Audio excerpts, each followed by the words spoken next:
My God. Hi, reader.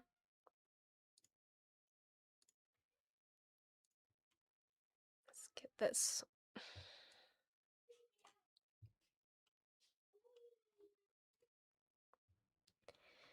Get this set up. Figured out today. Tired. All right. Good morning, Soul Stealer. Let me put that I'm live in the chat and get some music going, okay?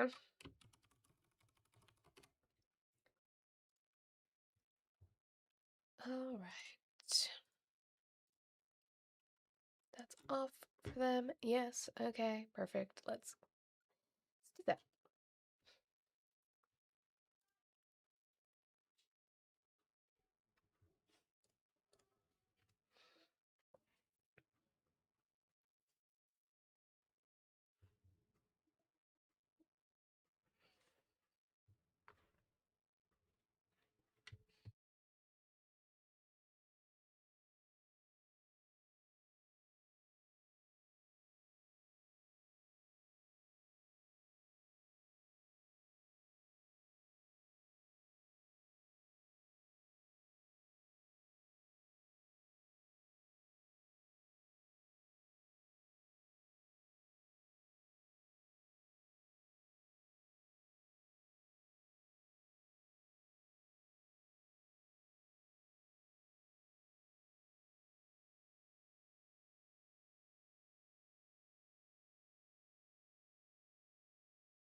Mike.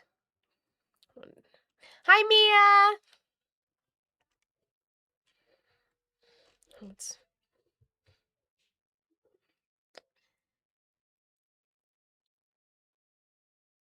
Morning, Dawn.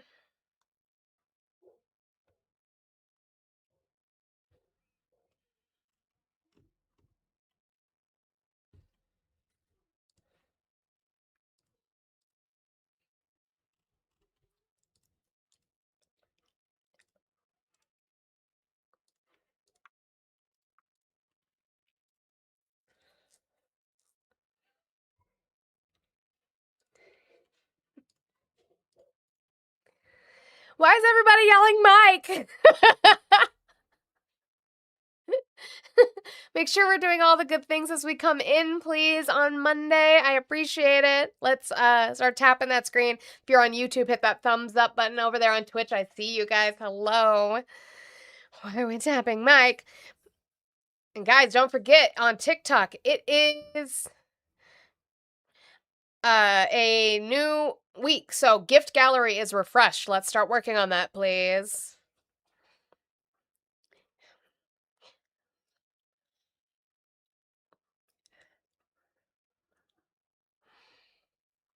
We are all Mike. I don't like this. Did you guys join a cult in the 2 minutes that I was gone? I was gone for 2 minutes. And you joined a cult? Age, state, and who did you vote for? Mike! It's better than Trump. They usually just say Trump. Trump.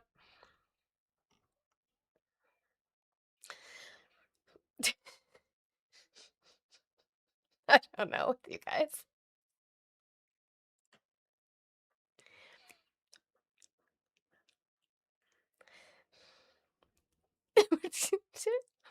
We don't know.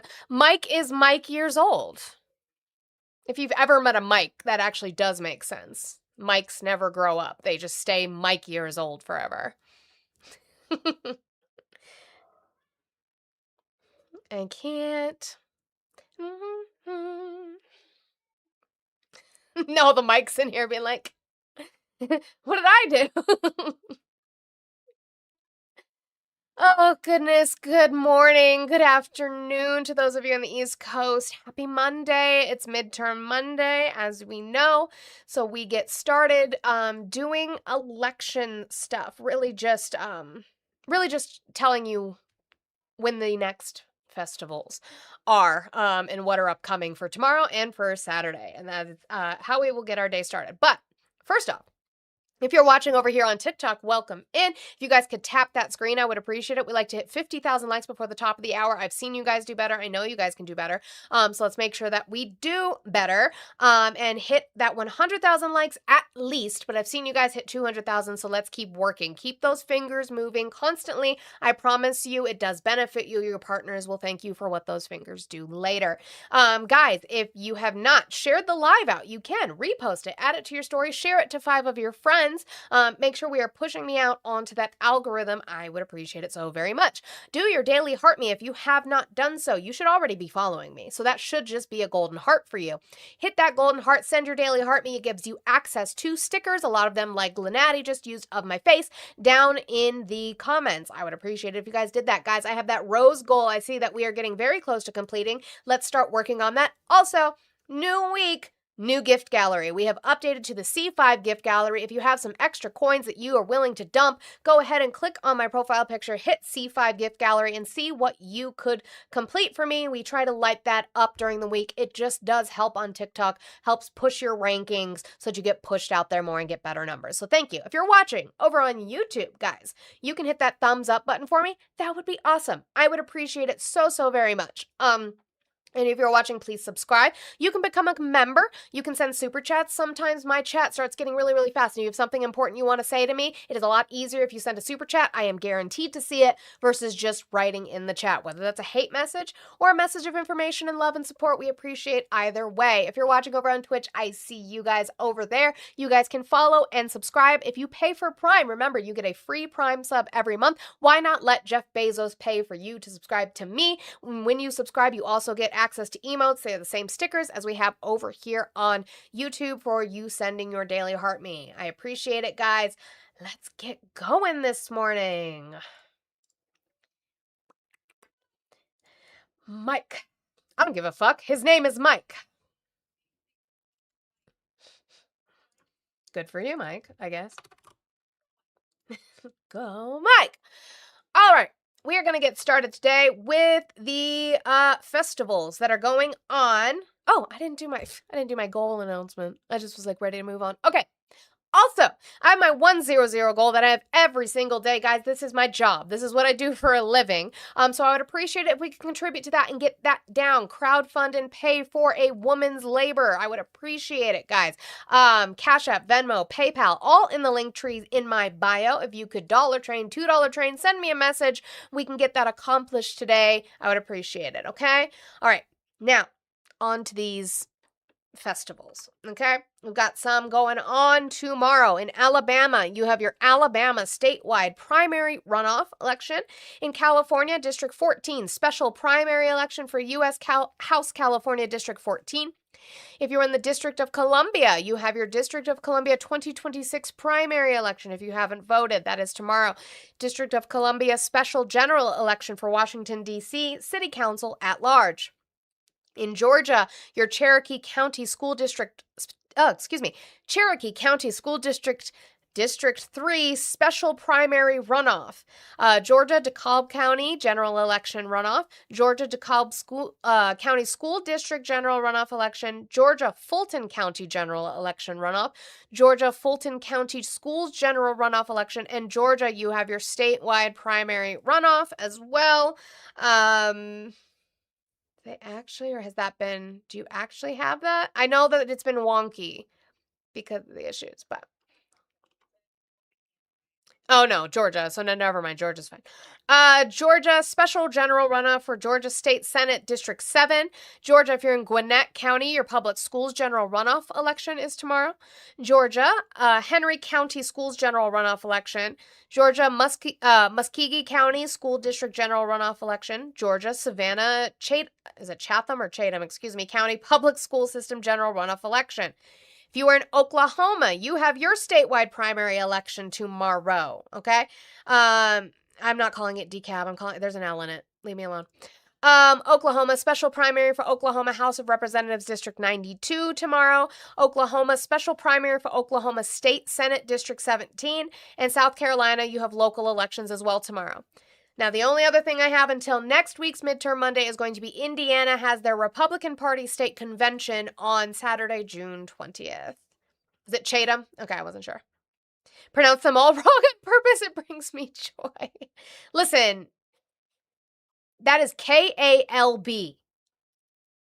So there's going to be a light, like a lilt L to it. Like, no. Take your English language and put it where the sun doesn't shine. All right. So, make sure you guys are paying close attention to your election. That's fine. That's just how I'm going to say it. Guys. Oh no, who is it? Artist. So I looked at that. Really, I just wanted to talk about Zach Lawn in Iowa in way of him not living there. The issue I have with it is I can't find any legitimate sources. I can find the Democrats of Iowa claiming it, but of course they're going to claim it. I haven't seen anything. And other than that, it's like Twitter and Facebook. So it's not something that I want to spread around that he primarily lives in Kansas, because it doesn't seem like we have a lot of information on that. But I did look into it. But it doesn't matter. He's going to November against Turek, and that is what it is. So I guess that's where we're at. All right, we are going to switch over now back to this background so we can get started today, guys. So let's make sure that we do all the good things. I would appreciate it. Let me open this phone line up. I wanted to get through that festival portion, and we can get started with some outline stuff and see where we get to. Where did I want to start is going to be the question. Okay. Guess we'll go with Trump's truth on Iran, because even then, it's very, very interesting how he truthed about Iran. So, this was the first one he sent out after this idea that a deal is being signed on Friday. The deal with the Islamic Republic of Iran is now complete. Congratulations to all. I hereby fully authorize the toll-free opening of the Strait of Hormuz, and simultaneously herewith authorize the immediate removal of the United States naval blockade. Ships of the world, start your engines, let the oil flow. So he sent that one. And then he sent this one after. This great deal will bring peace and security to the whole region. Many presidents have tried to make peace with Iran, and all have failed before me. That's not true. The leaders of the region have, for the first time, found a president who can help them achieve real peace. With the opening of the strait upon the signing of the deal on Friday... Oh. I thought he already declared it open. Yeah, Crow, I'm going to talk about that. With the opening of the strait upon the signing of the deal on Friday for purposes of mine removal, oil will flow on both ends again for the region and the world. President Donald J. Trump. That's interesting, because his previous truth didn't say that, but let's get into some of that coverage of this supposed deal, shall we? Okay. So this is from AP. Iran and U.S. reach an initial deal to end the war and open the Strait of Hormuz, but challenges remain. Please, I don't need all of that. The United States and Iran reached an initial agreement Monday that would extend their shaky ceasefire and lead to the reopening of the Strait of Hormuz. But significant challenges remain to ending the war, including whether Israel will continue its offensive in Lebanon, as we saw this weekend. It seems that they're going to continue. Details of the deal were not immediately released, but it appeared that it would not be implemented until it is signed, which mediator Pakistan said would happen Friday in Geneva. Even if the strait, a crucial waterway for the world's oil and natural gas, fully opens, then it will likely take months for the global energy crisis sparked by its closure to ease. Israel's defense minister said Monday that the country wouldn't withdraw from land seized in Lebanon, where Israel is fighting the Iranian-backed Hezbollah militant group. Israel joined the U.S. in launching the war on February 28th, but it is not party to the deal. A spokesman in Prime Minister Benjamin Netanyahu's office said Israel will continue to defend itself against any threats to its security. So the issue with that is going to be that Iran has very strict stipulations on signing this deal, and that is going to be Israel's compliance, and the U.S. holding up that part of the deal. That alone could scuttle the deal, since Iran has insisted any agreement to end the war include an end to fighting in Lebanon. The agreement also faces other major challenges. It gives just 60 days to decide what to do with Iran's stockpile of highly enriched uranium and its nuclear program, which the U.S. and Israel worry could be used to build an atomic weapon. Despite Tehran's Iran's insistence that it is peaceful. Again, our own intelligence has not shown that they were doing that. It took years for Iran and world powers to negotiate a 2015 agreement to rein in Tehran's nuclear program. Oh, I wonder what deal that was. President Donald Trump unilaterally withdrew the U.S. from that accord in his first term, setting the stage for tensions that culminated in the current war, which has killed thousands across the Middle East, including the top leaders of Iran's theocracy, and raised the prices of fuel, food, and other basic goods far beyond the region. Where's my Oxford comma, AP? How dare you? The Strait of Hormuz won't open until the deal is signed. Jesus Christ, AP.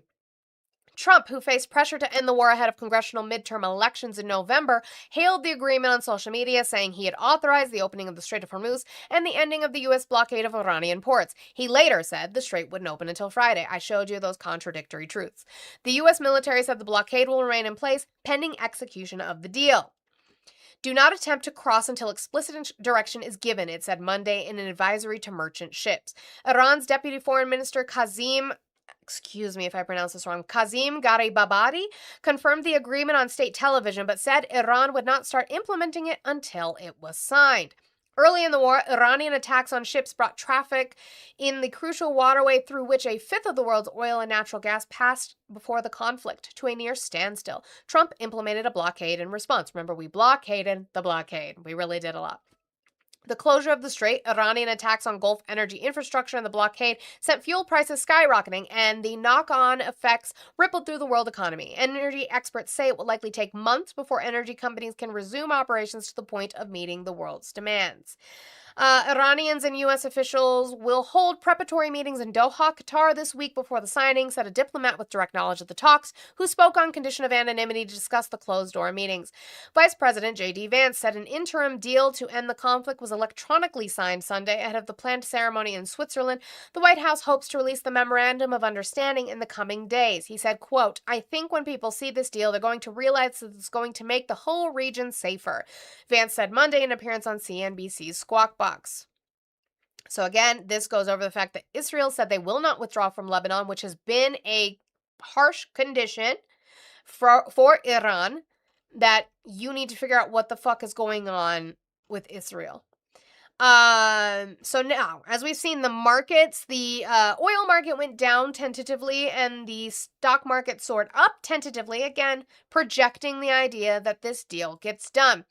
The interesting part about that is there is a statement from the Iranian government that they will be receiving $300 billion to rebuild what we did. Okay? $300 billion. Do you guys remember the amount that you cried about for years and years by chance? Do you guys remember that amount? From a certain person who wore a tan suit? Do we remember? 300 billion. That is what the Iranian government is saying that the U.S. government is going to have to pay them to rebuild after the trouble we caused. So, before I get into this video, actually 1.7 billion. I have said this from the beginning. Donald Trump got himself into something he did not know how to get out of. He thought it was going to be quick. He thought it was going to be like Venezuela. He underestimated Iran and their ability to continue.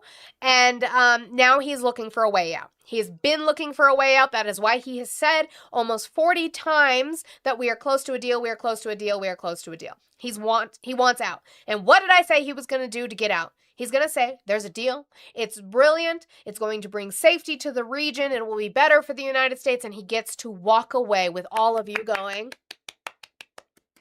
because you don't pay attention. But anyway, Obama was the one through the JCPOA that gave $1.7 billion of money. It was not U.S. dollars. A lot of it was in European currency to Iran. It was money that we unfroze, that we owed them. Most of it from an arms deal that fell apart in the 70s that was adjudicated in court, a judgment that we owed them. Now, again, Iran is saying that the U.S. is going to be giving us $300 billion to rebuild. Well, it's not just Iran. Oh, wait. I got it before Justin yells at me. I got it. Walk through some of this. The Iranians are saying that they're going to have access to a $300 billion reconstruction fund. True or false? Well, and that's the sort of thing they could have access to, funded by the Gulf Coast Coalition, so long as they honor their end of the obligation. I think that one of the Oh, so they could. Okay, cool. This deal, and I'm going to get into some of Hegseth's clips on this, is going to be a watered down JCPOA. They're going to tout it as better than Obama's, as the greatest thing they've ever done. They are looking for a way out. We lost. What did we gain from this that we didn't have before we started bombing them? Can somebody tell me? What are we gaining from this deal with them that we did not have before we started? If we get them to sign that deal, if we keep our Right. pinky promise on the end of what we got, Mm-hmm. and you know what? I think what we should do is we should look at the JCPOA in its entirety and look at this watered down version and be like, so is this a bad deal or no? We didn't get anything. Right. the things you're going to see, Ed, and people have to be skeptical of this, is that the hardliners in the Iranian system will overemphasize the benefits that Iran gets while underemphasizing all the things that they have to concede and all the things they have to provide in order to get these benefits. So we absolutely are open to the Gulf Coast countries investing in the reconstruction of Iran, but only if Iran ends their nuclear program, ends their enriched stockpile of material, and is really open to an inspections and enforcement regime that gives the American people confidence. Right. Oh, inspection and enforcement. That sounds familiar. Maybe I'm just thinking of something else. They're never going to have a nuclear weapon. So I think the dance you're going to see, Ed, which is going to be interesting, is the Iranian media, especially the hardline media. They're going to talk a lot about what they get without talking about what they give. It's important for all of us to correct that record.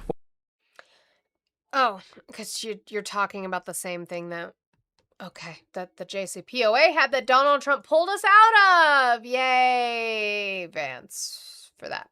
So let's get to Margaret Brennan's interview with Hegseth specifically about that. There's this little snippet, again, him touting what J.D. Vance is touting, what this administration is touting, what you little sheep, taint glazing puppets will repeat, which is that this is some grand deal. The problem is, it sounds exactly like what we already had. The document says Iran will never have a nuclear weapon, won't seek one, won't buy one, won't have one. JCPOA said that too. The JCPOA said that too. His face! His face! Iran will never have a nuclear weapon, won't seek one, won't buy one, won't have one. JCPOA said that days, too. There'll be negotiations to make that final. But they didn't have the threat of military force the way that we do, that Iran respects in a very way that their regime is. What? The JCPOA didn't have enforcement? I wonder, how come they followed it then? Why'd they follow the JCPOA when we were involved, I wonder? What was the force behind the JCPOA while they followed it that entire time? Could it have been the military force? Was that it? The strong arm of our military was behind the JCPOA that entire time? There's nothing different in this. Of military force the way that we do, that Iran respects in a very way that their regime is. Also, by the way, they obviously don't respect it. They shot down, supposedly, an Apache helicopter. They've been shooting at our ships. They obviously don't respect our military. They could give a fuck. But it's the same military that we had. It's not different. More devastated than it's ever been in its 47 years. And that's why they're at the table. So the huge difference is we did this from a position of strength. President Trump led with military might. We killed children. Okay. We lost 14 service members that we know of to get the same deal that Obama got without doing that. That's what Pete Hegseth just said. In his own fucking words.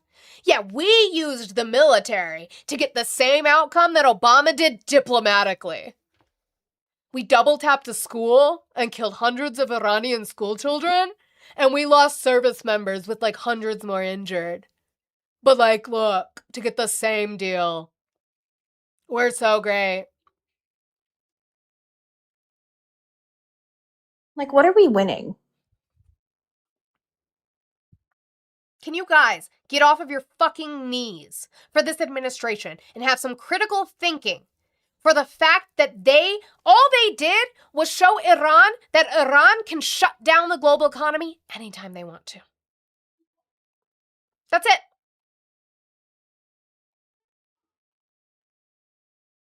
User, I think you missed something. You just said, will you be watching Trump UFC fight? Honey, you missed it. Military might will stay as long as necessary. You know, if the blockade comes off, then you pull back and you allow shipping to flow, just like Iran needs to allow shipping to go through the straits. But we can snap that blockade back at any point, and they can't do anything about it. And they can do theirs, which was the fact that they stopped letting ships out, right? Why do we keep trying to flip this story as if they weren't the ones who started the blockade first? That caused an issue within the oil market, and then they came out and they were like, well, we're blockading the blockade. And Iran knows that, and that's why we have the leverage in these talks, and we hope they'll go well. We really do. The talks giving us the same deal we had that Donald Trump ripped up. Okay, one more with Pete Hegseth on Iran, which is he gets called out for saying that we, the U.S., controls the strait. Million barrels of oil through the straits, and Iran couldn't do anything about it. Yeah. How many ships from Iran have transited our blockade? Zero. We have controlled the straits this entire time. Right, this but you're going to negotiate with them to immediately and gradually reopen it. So if we controlled the straits this entire time, how come there's been such an issue with the oil market and getting ships out? How come the biggest part of our negotiations has been getting them to open the strait if we controlled it? How come Donald Trump kept truthing, including on Easter, open the strait, you crazy bastards, if we controlled the strait this whole time? Miss Cindy says this man is under hypnotic control. I honestly, he's just unwell, to be honest. Like, I think that's really what it is. And actually, before I forget, we now have confirmation that the Trump administration came dangerously close to what, Aaron? They do all the things. Don't play automatically like that. It makes me mad. But let's just, here you go.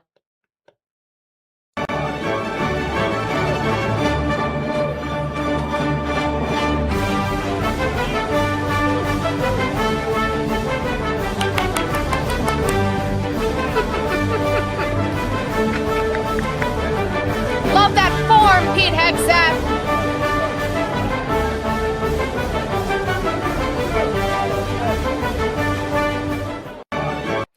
Love that for him. It is the leg shaking for me. It truly, truly is. W's to Steph for the 1353. You said he certainly sounds like one of those hardliners he was talking about earlier. All the things we're getting, but none of the stuff we gave up. That's true. W's to Steph. She gave us 1353, which, if you don't know, is going to bring us to our favorite number here in this chat, 8647, which I have to move over because it's being blocked. So thank you, Steph. Guys, keep working on that goal, please. It is 10:30. What are our likes at? Our likes are at 42,000, so you guys are doing fantastic with that. I appreciate it. Let's keep going with that, okay? Keep moving, keep pushing, keep supporting our content creators. I would appreciate it. And then this one I have in the Iran section, really just to show the ineptitude of the people in this administration. This was a Meet the Press interview that Vance did, and he says something about war that I find very, very, very interesting. What did Jumar say that you all are laughing at? Because I do love when it's only one reason I want to see legs shaking. Jumar, I can't believe Wait, I can do. There's insight. That erection. Yes. All right. So this is JD Vance on Meet the Press, and he was talking about war. Kristen, this is how wars ultimately get settled. If you go back to World War II, if you go back to World War I, if you go back to every major conflict in human history, they all end with some kind of negotiation. Did World War II end with a negotiation? No. Hi Ryan. I remember the countries, they did something. There's a coupling of words that we use when it's not a negotiation. Unconditional surrender. Unconditional surrender. Unconditional, meaning there was not a negotiation. There was not a compromise. They just said, we're done. He said this. Why do you guys listen to these people? I can't figure it out. The shit that comes out of their mouths. I cannot understand it. But you guys sit here like, that's my man.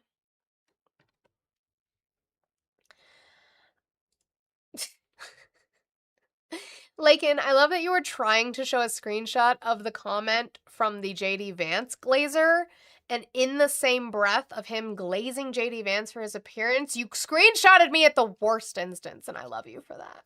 Thanks. That's great. We love that. Ugh, gosh. Okay. And then you have the robot, so I don't think you're up. All right, let's go to I have a couple more clips from Hegseth and the Brennan interview. We're going to slightly go into, which is this one is about munitions. He gets caught in his own lies again in ways of munitions. We know that we are having an issue with our munitions stockpile thanks to the war in Iran. He even admitted it in front of Congress, and yet he's going to try and lie about that, and Brennan calls him out for his testimony in front of Congress. Ask you before you go about what is going on with U.S. munitions and stockpiles here. Ukraine's President Zelensky was on this program a few weeks ago. He made a plea not just for more interceptors, but for the ability to produce them for friendly governments to be able to produce Patriots. Some Republican lawmakers support this idea. Do you? Nobody makes better and more munitions than the United States of America, and we are open to co-production wherever we can. And because of this administration, we're supercharging our arsenal of freedom, building more, building faster, opening up the Pentagon, ripping through the Pentagon bureaucracy to force industry to move. Mentally me. You're saying you don't tell your enemies if you're having ammunition issues, except he did in front of Congress, filmed. You think they don't have access to that? Or do you believe, like this administration, that they all live in caves? You critical think a little bit, since that's how you wrote that. Donald Trump violates OPSEC all the time. Pete Hegseth violates OPSEC all the time.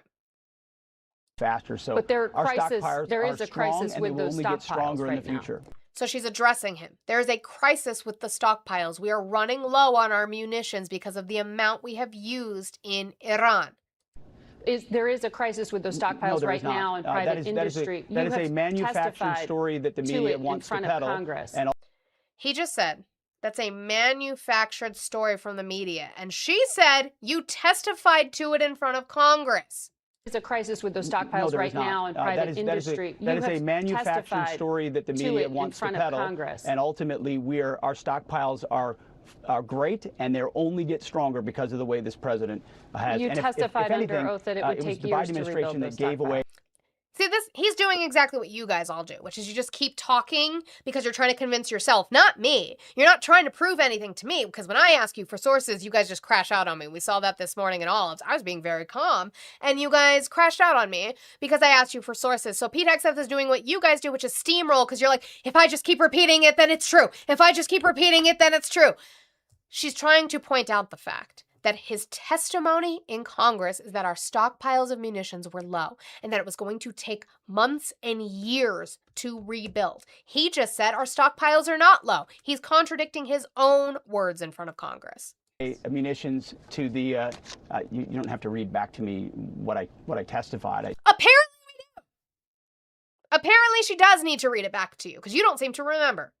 I speculated some munitions take more time than others. We've got lots of them. We're building more than ever before. The Biden administration gave away hundreds of billions to you. What about Biden? What? Why are we talking? A year and a half. A year and a half.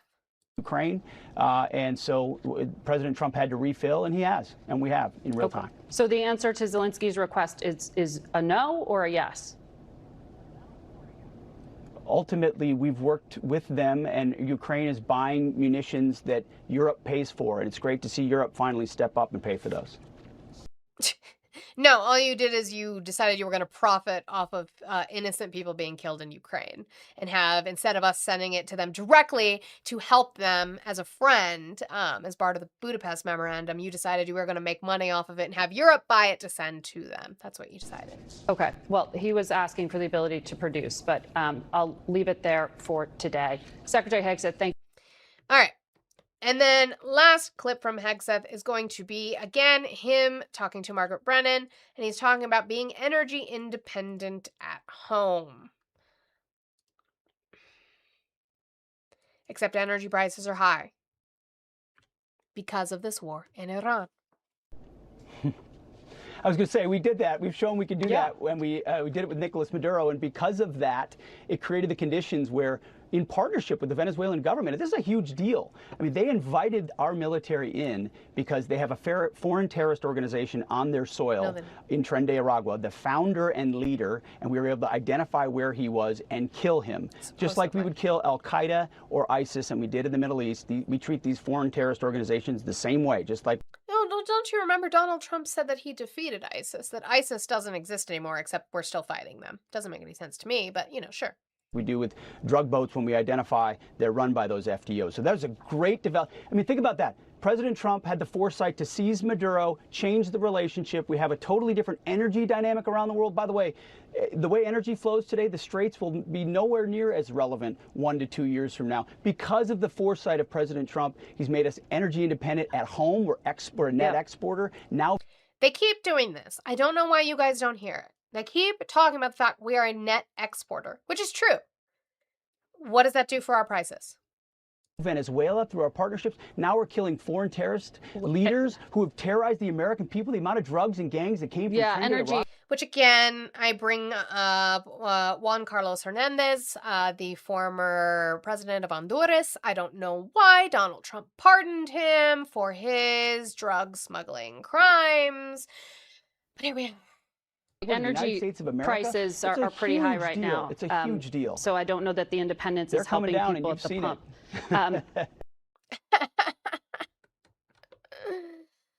Ugh, so tired of you guys glazing these people's taint. They're not intelligent.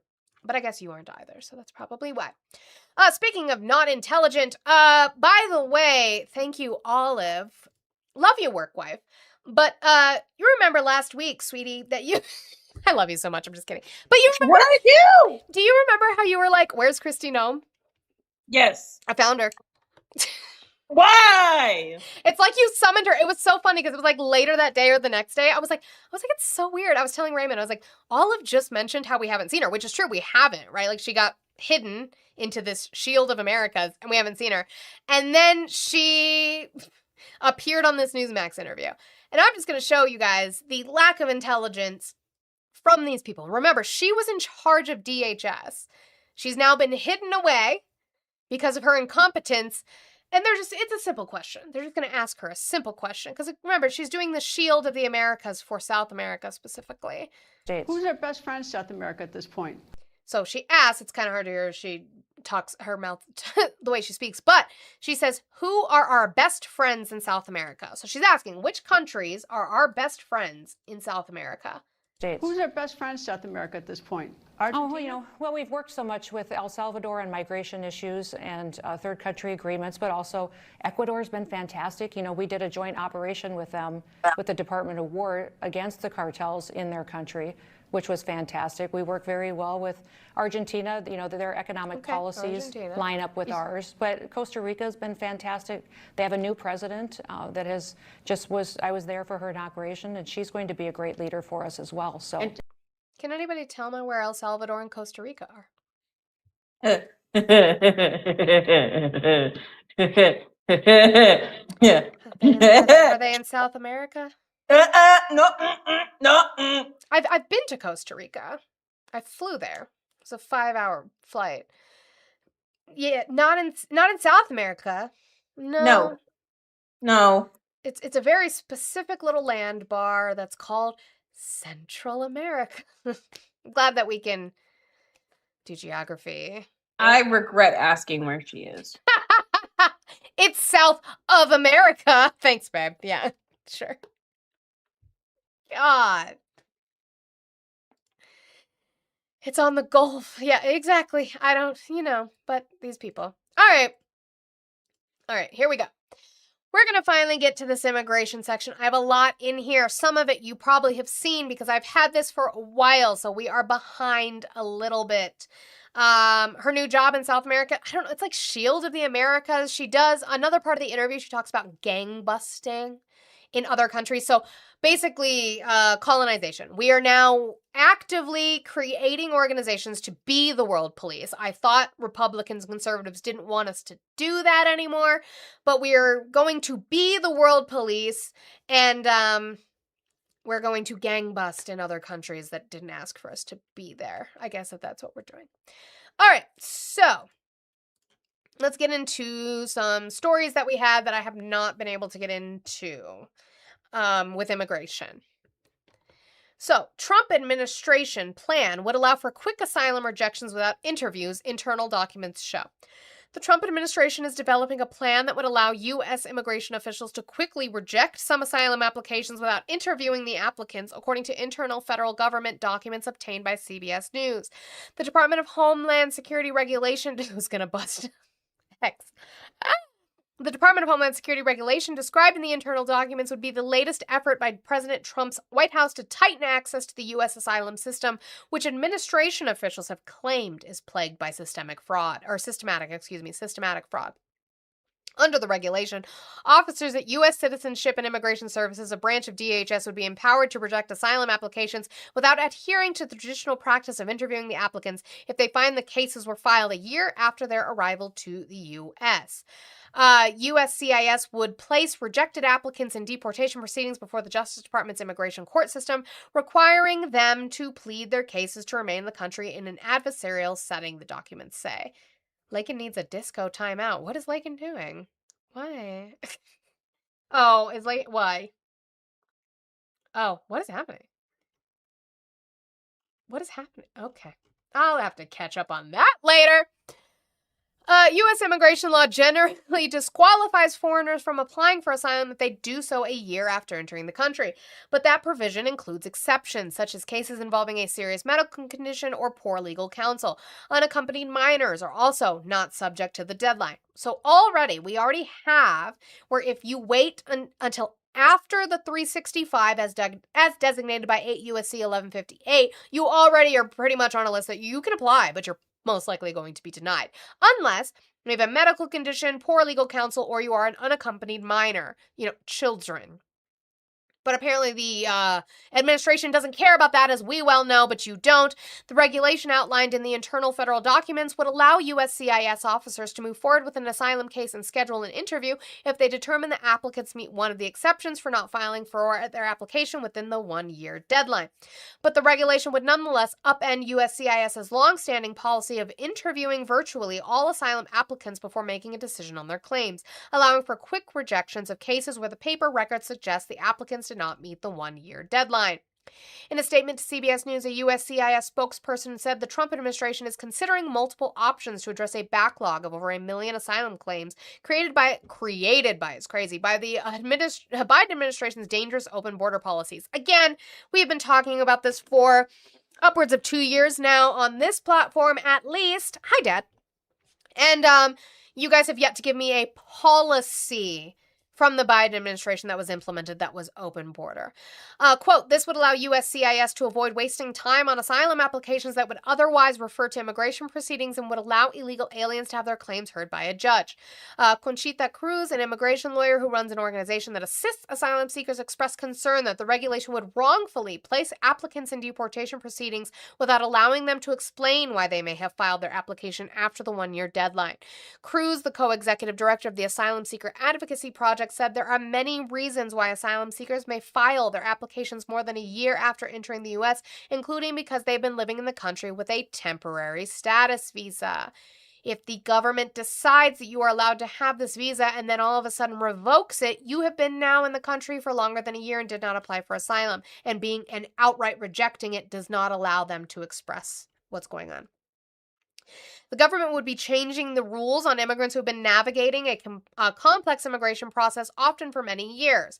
U.S. law allows most foreigners on American soil to request asylum, even if they enter the country illegally. Oh, no! Oh, no, MAGA, what are you going to do? What are you going to do? Oh, no. But the threshold to win the actual legal protection of asylum is much higher, which is true. We talk about that. Requiring applicants to show they're fleeing persecution on the basis of their race, religion, nationality, political views, or membership in a social group. We used to also have you could claim asylum based off of domestic violence that you were fleeing. The Trump administration has reversed that because, they care about women and children. Those granted asylum are allowed to live in the U.S. permanently, while those whose cases are denied are supposed to be deported. In recent years, a backlog of millions of asylum cases has hindered the federal government's ability to adjudicate applications quickly, a logjam that Republican and Democratic administrations have said encourages economic migrants to use the system to stay and work in the U.S., even though they do not qualify for asylum. But again, they work and they pay taxes.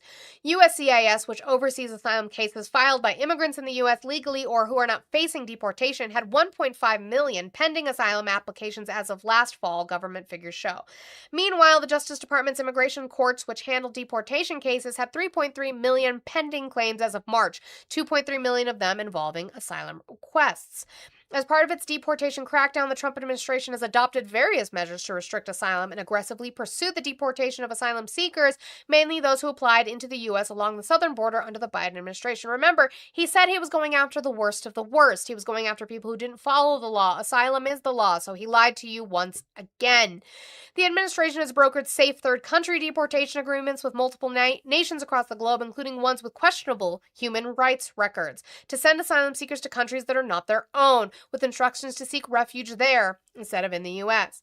Last year, officials also froze all asylum cases overseen by USCIS after the suspect in the shooting of 2 National Guard soldiers in Washington, D.C. was revealed to be an Afghan man who had been granted asylum under the Trump administration. After several months, that pause was scaled back, but remains in place for cases filed by citizens of 39 countries listed on Mr. Trump's travel ban proclamation. If we don't know about that, you should have heard about that if you are a football fan, because one of the highest rated and respected referees for FIFA was not allowed in, even though he had a visa from Turkey, because of the fact that he is from Somalia. And so as a Somali, he is on the banned travel list. There's that. W's to Lenati for the 447. Thank you. You said mute Aaron in the chat. Adios, Aaron. Te quiero mucho. Te quiero mucho, mi amor. Where are you, Aaron? Because I keep seeing people tagging you. There you are. So go ahead and go to your JD Vance account, or your JD Vance fan club account, and get out of here. By the way, guys, W. Let's see. Let me write it down, because that counts as 2. So if Aaron comes back here tomorrow, I guess he gets gone. But if you would like to mute somebody in the chat that you no longer want to listen to, you can do so with the pay links in my bio. Do you want someone muted in the chat? Is there someone who's spamming, making disingenuous arguments, displaying bot behavior, or maybe they're just a dumb bitch? Well, you can keep them muted and contribute to their degradation kink. But remember, while we don't kink shame, it is perfectly acceptable to kink ask why. You can keep them muted for as little as $2 a day, $7 a week, or $25 a month. Pay links in the bio. All right. So, we have that. Guys, keep tapping that screen. You guys are at 66,000 likes, and I've seen you hit 100,000 in an hour. So I don't know what's going on and why we're not doing that, but I know that we can do that. So let's make sure that we are. If you're watching over on YouTube and you just got here and you have not done your thumbs up over there, I would appreciate it if you did.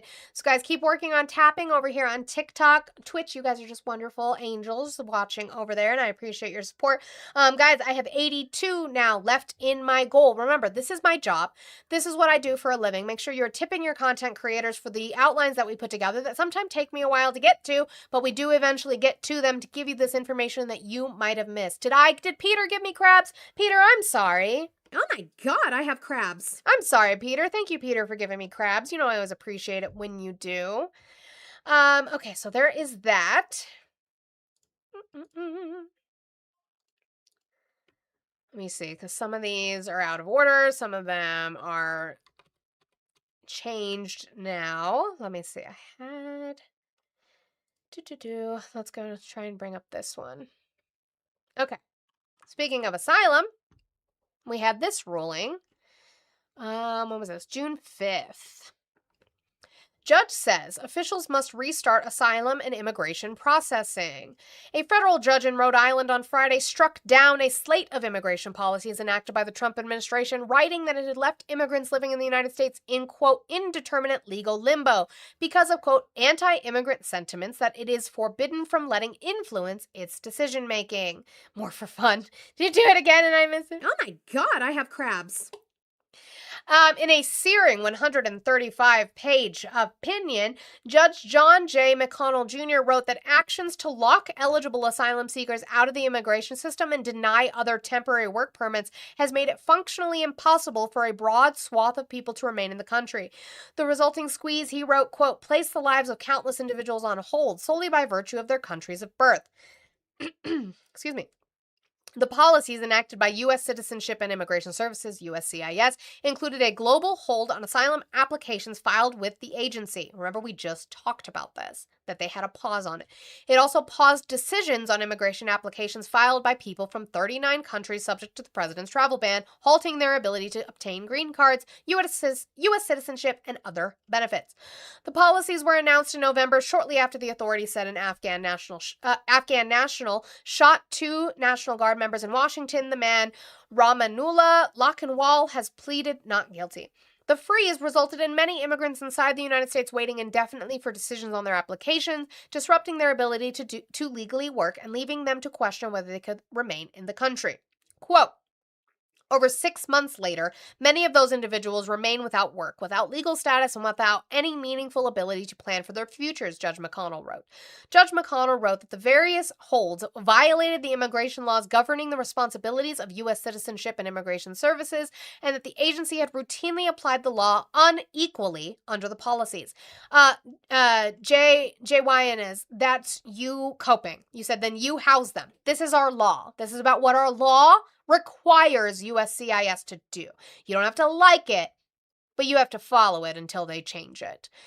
The court is reminded of a line often repeated in discussions around immigration policy. If people wish to immigrate to the United States, they ought to follow the law and do things the right way, he wrote. This case serves as a perfect example of immigrants doing just that. Democracy Forward, a legal nonprofit that helped represent the immigration groups and unions behind the lawsuit, celebrated the ruling. This ruling reaffirms a basic principle. The federal government cannot shut down lawful immigration pathways or discriminate against people based on where they come from, said Skye Perryman, the organization's president. These unlawful policies caused enormous harm to families, workers, asylum seekers, and communities across the country. Neither U.S. Citizen and Immigration Services nor its parent agency, the Department of Homeland Security, immediately responded to a request for comment. They don't because you got the headline, and that's all you cared about. That's all you cared about was the headline of not allowing immigrants in and they're getting them out, and Trump touts it as a win and you clap for him and you never come back to where he's now losing in court. So I'm going to bring you there. Since you guys don't pay enough attention to it, I'll do it. Let's talk about another case that he lost. This one is actually really recent. So Let's do this one. I have the actual documentation here. State of California versus Mark Wayne Babyback Bitch McMullins. On September 19th of 2025, President Trump signed a proclamation instituting a $100,000 payment requirement for employers submitting petitions for new H-1B visas. Plaintiffs are 20 states that have sued various executive departments and officials for their role in implementing the proclamation. Plaintiffs contend that defendants' implementation of the proclamation violates the separation of powers and the Administrative Procedure Act. So let's get to the actual judgment. Here, the $100,000 payment requirement for all H-1B petitions does not aim to establish that hiring H-1B workers is illegal. The payment is not a penalty, just as the IRS fee in Sebelius was not. Because it is not punishment for an unlawful act or omission, hiring workers pursuant to the H-1B program is plainly lawful. Of course, rendering the hiring of H-1B workers unlawful would eliminate the program established by Congress through the statute, which would raise a different separation of powers concern. Again, until Congress breaks down and decides to create a law getting rid of H-1B visas, it is the law. You don't have to like it. Tell your Republican majority-held Congress to do something about it. Preferably before November. You guys are running out of time. There is no provision in the Constitution that authorizes the president to enact, to amend, or to repeal statutes. We may assume that 1182F does not allow the president to expressly override particular provisions of the INA, nor is this case analogous to Drexel. There, the exaction was clearly imposed to outlaw the hiring of child laborers and to punish employers who deviated from the standard. The Supreme Court's reasoning in this pair of precedents supports a finding that the $100,000 payment requirement amounts to a tax, not a penalty. Because H-1B visas are not illegal, they are lawful. You are then taxing companies for using them. You can't do that. For the foregoing reasons, the court allows plaintiff's motion for summary judgment, doc number 86, and denies defendant's cross motion for summary judgment, doc number 92. At the party's request, the court dismisses without prejudice the claims against the Department of Justice, the Attorney General, the Department of Labor, and the Secretary of Labor. Defendant's motion to dismiss is otherwise denied. The policy implementing the proclamation is declared unlawful and vacated in its entirety. The clerk shall enter judgment in favor of plaintiffs and against defendants, with each side bearing its own fees and costs. So they cannot charge $100,000 per each H-1B visa. So again, losing in court, they don't tell you that part, right? They don't tell you that part. Of course not. Of course they wouldn't. Let's get to some babyback bitch McMullins talk, though, as we sit here, guys. Also, by the way, I've had this corn sitting here for a while, and we cannot seem to get it accomplished. Can we get that accomplished? As well as, again, it is Monday. The gift gallery is refreshed. That's a crazy term. Refreshed.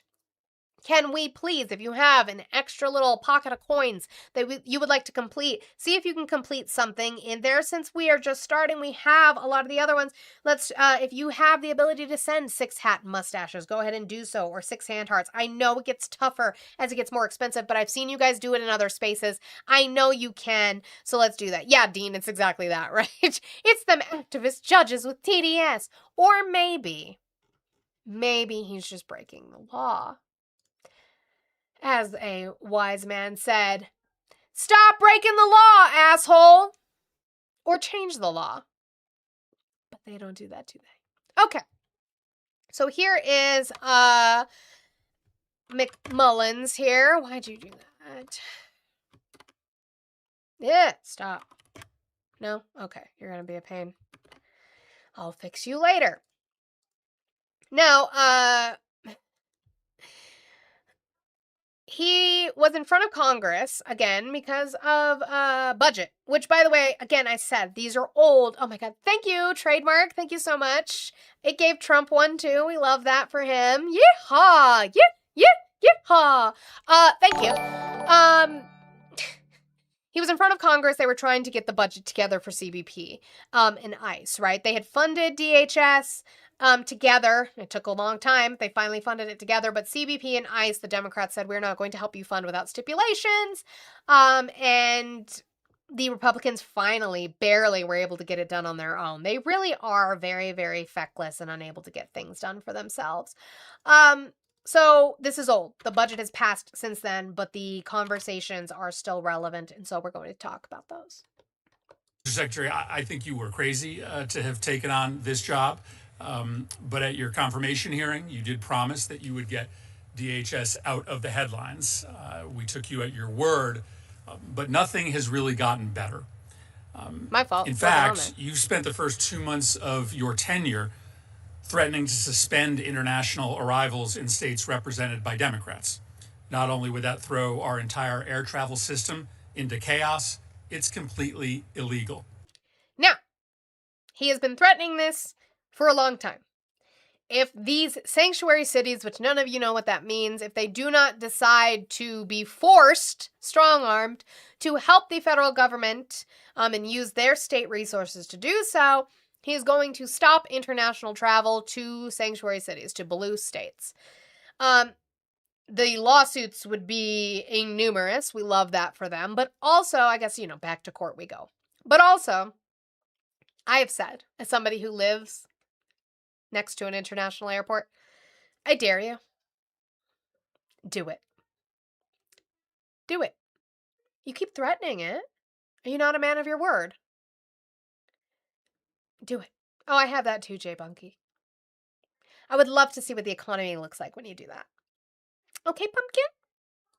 Which underscores the main issue of this hearing. The reason why Democrats and Republicans were not able to find agreement on the underlying DHS appropriations bill is because never before in the history of our nation has a federal agency been run so far off the rails as the Department of Homeland Security. Every day, this agency is breaking the law at scale and wasting billions of taxpayer dollars. Mr. Secretary, I think you were crazy to... So again, threats, no action. Okay. So then Mullins was asked by Murphy about stop orders. As I just showed you, it's not going well in court for them, specifically with immigration. It's not going well in court. We have had issues with judges issuing stop orders, saying, you are doing this, you need to stop doing this. And the administration goes, oh no, the plane was already gone, we couldn't stop. And they've just been continuing to do the things that the judges told them not to do.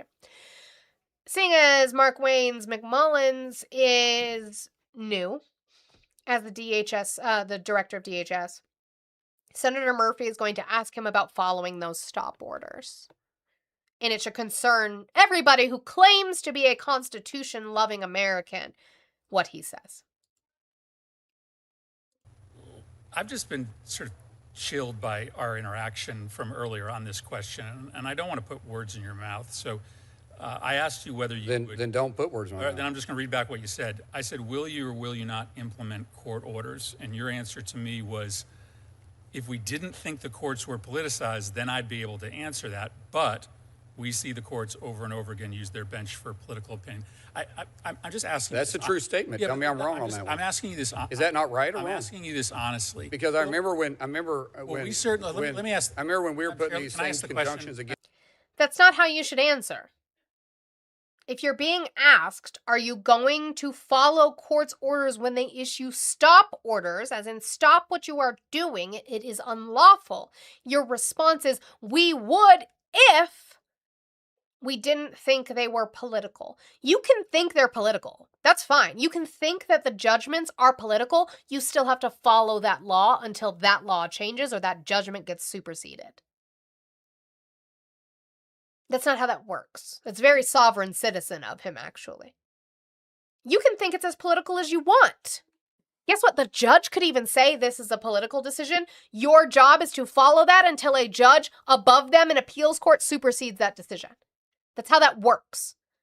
You don't have to like it. You guys sit here and claim you like the Constitution, which we'll get to with McMullins in a little bit. You claim you love the Constitution, but you get really, really mad when you have to follow it. Madam Chair, Biden, you were I have saying limited just the time. opposite. Can I ask the question? I'm asking you Thank a you, legitimate Giannis, for the question. duels. There is no end to this. if Republican administrations don't implement court orders that they believe to be politicized, then Democratic administrations will not implement court orders that they believe to be politicized. And that's exactly what the Biden administration did too. Give me an example of a court order that the Biden administration ignored, claiming it was political. MAGA, this is your chance to shine.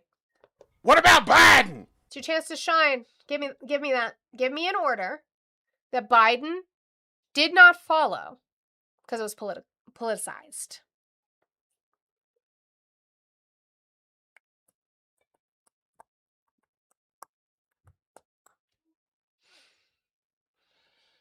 Kamala ignored the border there broke the law with Biden covering up with word salad. No, didn't happen.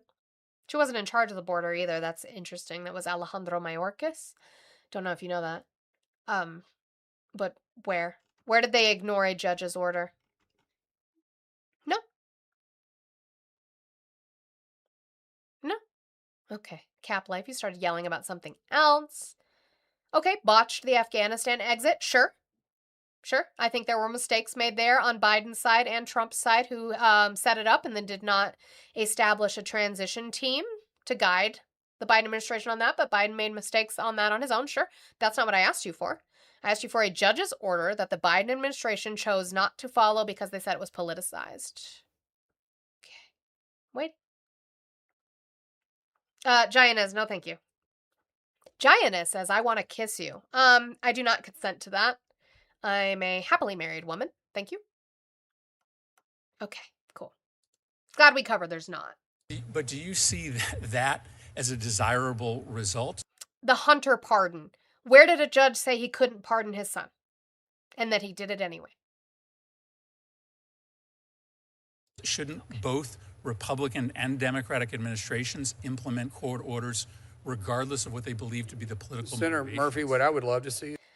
David DeSantis, if I am a jackass, leftist, immoral liar, then give me what all of your friends in there can't give me, which is a court order that a judge issued for the Biden administration that they ignored because it was politicized. Okay? Is the courts actually do their job and not play politics, but you saw it as you felt during the Biden administration, and we definitely see it right now. If you want to start talking about court orders that was issued against the Biden administration versus Trump administration, we can start talking numbers. Sure. But we also see that the upper... Oh, are you not going to name them? Oh, okay. He can't name them either, so it's fine, I guess. Courts always overturn, or a lot of times overturn these lower courts. So you tell me if they're being politicized. Well, they are. I agree. Of course, there's political bias into court decisions. But you have to follow those court decisions. You don't get to choose which ones you follow. That I have questions as to whether certain courts are made. Cap for Life said, how about the festival? Because I'm not going to say that on TikTok. How about the festival? Court order said Biden was not mentally capable to run. Where's that court order? Can you cite me that judgment? Cite me the court's judgment that said Biden could not run in the festival. Please. Please. And what I've made it very clear is that we're going to enforce the law and never break the Constitution. I'm going to ask for additional time. What did the Biden administration ignore in a judgment on Minnesota fraud? Can you tell me? By the way, she was arrested under his administration. Cool. I agree that there is politics involved in judicial decisions. I do not think that gives an excuse to either a Democratic or Republican administration to ignore those court orders. I think that's actually the end of our republic if the administration willfully ignores a court order because they disagree with it or its motivations. That's a difference between you and I. No, that's not actually true, because there were several court orders that was put in against the Biden administration specifically towards immigration and our border, and I didn't hear you one time speak out against the Biden administration for ignoring that. Well, so, which one? Name me one. What did Biden ignore? That was court ordered. I'm waiting. Come on, Mark Wayne. Come on. I mean, actually, that's not true. I will send you endless statements from me about how I believe the Biden administration was going above and beyond the ability that the law allowed them on immigration policy. Let me ask you a final question. Oh, so they were sued. What did those judgments rule? under the Biden administration. Do you guys know? You don't know because you don't look them up. We do. We know because we look them up. Okay, so there's that. Let's get back to a conversation that we talked about for months, unfortunately, on judicial versus administrative warrants. We talked about it for a long time. Administrative warrants are something that ICE agents can sign themselves, and all that it allows you to do per DHS and the law, all that it allows you to do is to search for people you have a specified names on a list of people that have warrants for removal that you're allowed to pick up, but you are allowed to pick them up in public. Because it was not signed by a judge, it's signed by ICE agents and internal agents. It does not allow you to violate the Fourth Amendment of unlawful search and seizure. You have to have a judicial warrant to enter someone's home, as we saw in Minnesota. That was being violated over and over and over again using administrative warrants. So they're going to ask Mark Wayne, hey, you know, you have to make sure you're using judicial warrants, right? And how the administration tried to send a memo saying you could use administrative warrants as judicial warrants, even though the courts ruled you can't. But let's see if he addresses that, because, you know, they're really transparent and good at addressing those things. When you start talking about warrants, I was very clear in my confirmation that judicial warrants are used when we're entering a residence unless we're in pursuit of a criminal. Or the criminal continues to evade by going from one place to the next, and we're trying to lock the person down. But I was very clear when we started discussing that. Oh, okay. Well, again, let's keep track of him. I just play these things to keep track of the new person in charge. Now that Noam is out doing whatever she's doing in Central America, let's make sure we're paying attention to what they're doing. Mullins did an interview, we played it before, where they have talked about the fact that they are doing these things more covertly, more under the radar, because they don't want the big headlines that they got, right? When they started murdering people. So we have to make sure that we are going to keep on them.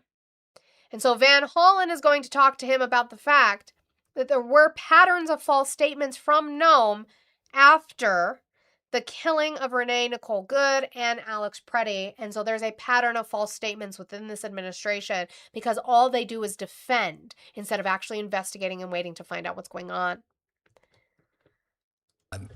You'd agree that it's important for the American public. And guys, while we're sitting here, W's, before I play this, W's to the TikTok chat. Thank you guys so much for hitting 100,000 likes. I appreciate you guys so much. Thank you. We're at 105,000 likes.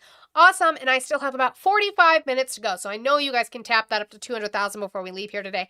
Thank you so much. I appreciate your support in every way.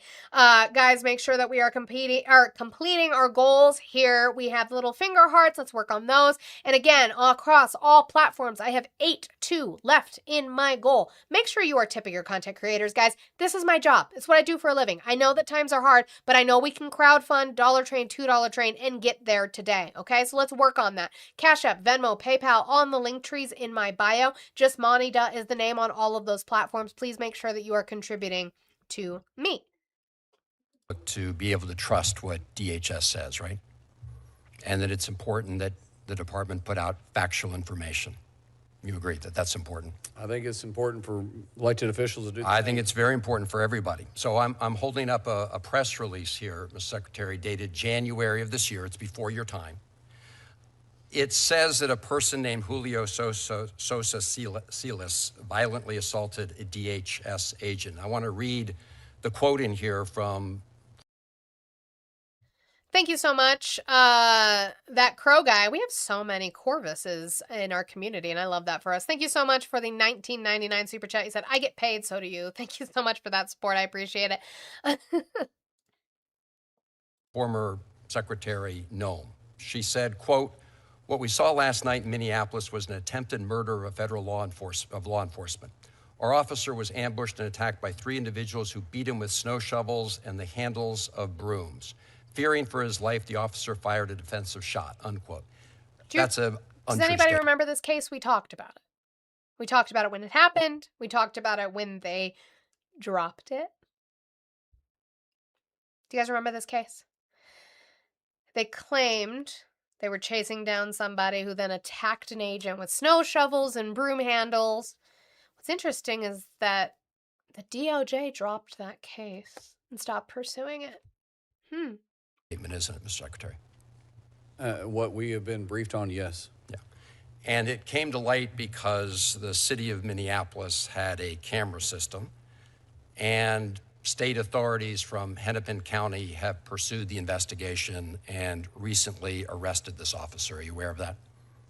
I believe so, yes. Yeah. So this is part of a pattern we've seen, because I do want to turn to the case of Alex Preddy. And in that case, Secretary Noem said that he was engaged in an act of domestic terrorism. She said that it looked like Alex Preddy intended to, quote, inflict maximum damage and to kill law enforcement, unquote. That wasn't true either, was it? I'm sorry, I didn't hear the That statement. wasn't a true statement either. Of her statement? Yeah. I can't speak on her behalf, but it's not what I recall seeing. You agree the facts don't support that statement? Well, I didn't make the statement. I didn't say you did. He's asking you if the facts support her statement, not whether you said it or not. Do the facts support what she said? I asked you whether you understand that the facts don't support this. The investigation would say that's probably not accurate. Yeah, okay. So, again, we know that because of the video. Secretary Noem also asserted that Renee Good was engaged in an act of domestic terrorism. So, look, the reason I'm asking you this, Mr. Secretary, is I want to know if you're going to be willing to provide state investigators access to evidence they have requested in their ongoing investigations into the killings of Alex Preddy and Renee Good. Sir, as you know, the FBI is set up to do the investigation on federal law officers, and we investigate it from the federal side as a federal action, not a state action. But you're aware of the fact that the state has authority and jurisdiction as well, right, under federal case law? Under the authority of the federal prosecution, stays within the federal government, and so the FBI is set up to do those investigations. And I do want to say something too. By the way, the state can file charges. They have been filing charges actually on ICE agents that were in Minnesota. Now, investigating, they both can do separate investigations. We don't know that we trust what we're going to get out of the FBI right now. And the FBI is kind of stonewalling what is going on with the investigations on the state level. So We arrest between... Mr. Secretary, I'm sorry. I have limited time. But you said you accused there to be a pattern. If the chair is going to permit additional questions, I was answering asked what you very said is a specific pattern. questions. You made an accusation that it was And a I meant, pattern. and at Mr. CDC Secretary, I went on. There was a pattern. The Secretary, there was a pattern. Secretary Noem said the same thing. But you said all there's statements a pattern, regarding not a pattern. That's So a pattern. We said it arrest with Renee over Good 1,900 too. people a day. There Mr. is not a Secretary, pattern of this. Please. there is a pattern. She lied about the men who supposedly attacked a DHS agent with snow shovels and a broom handle. They dropped that case.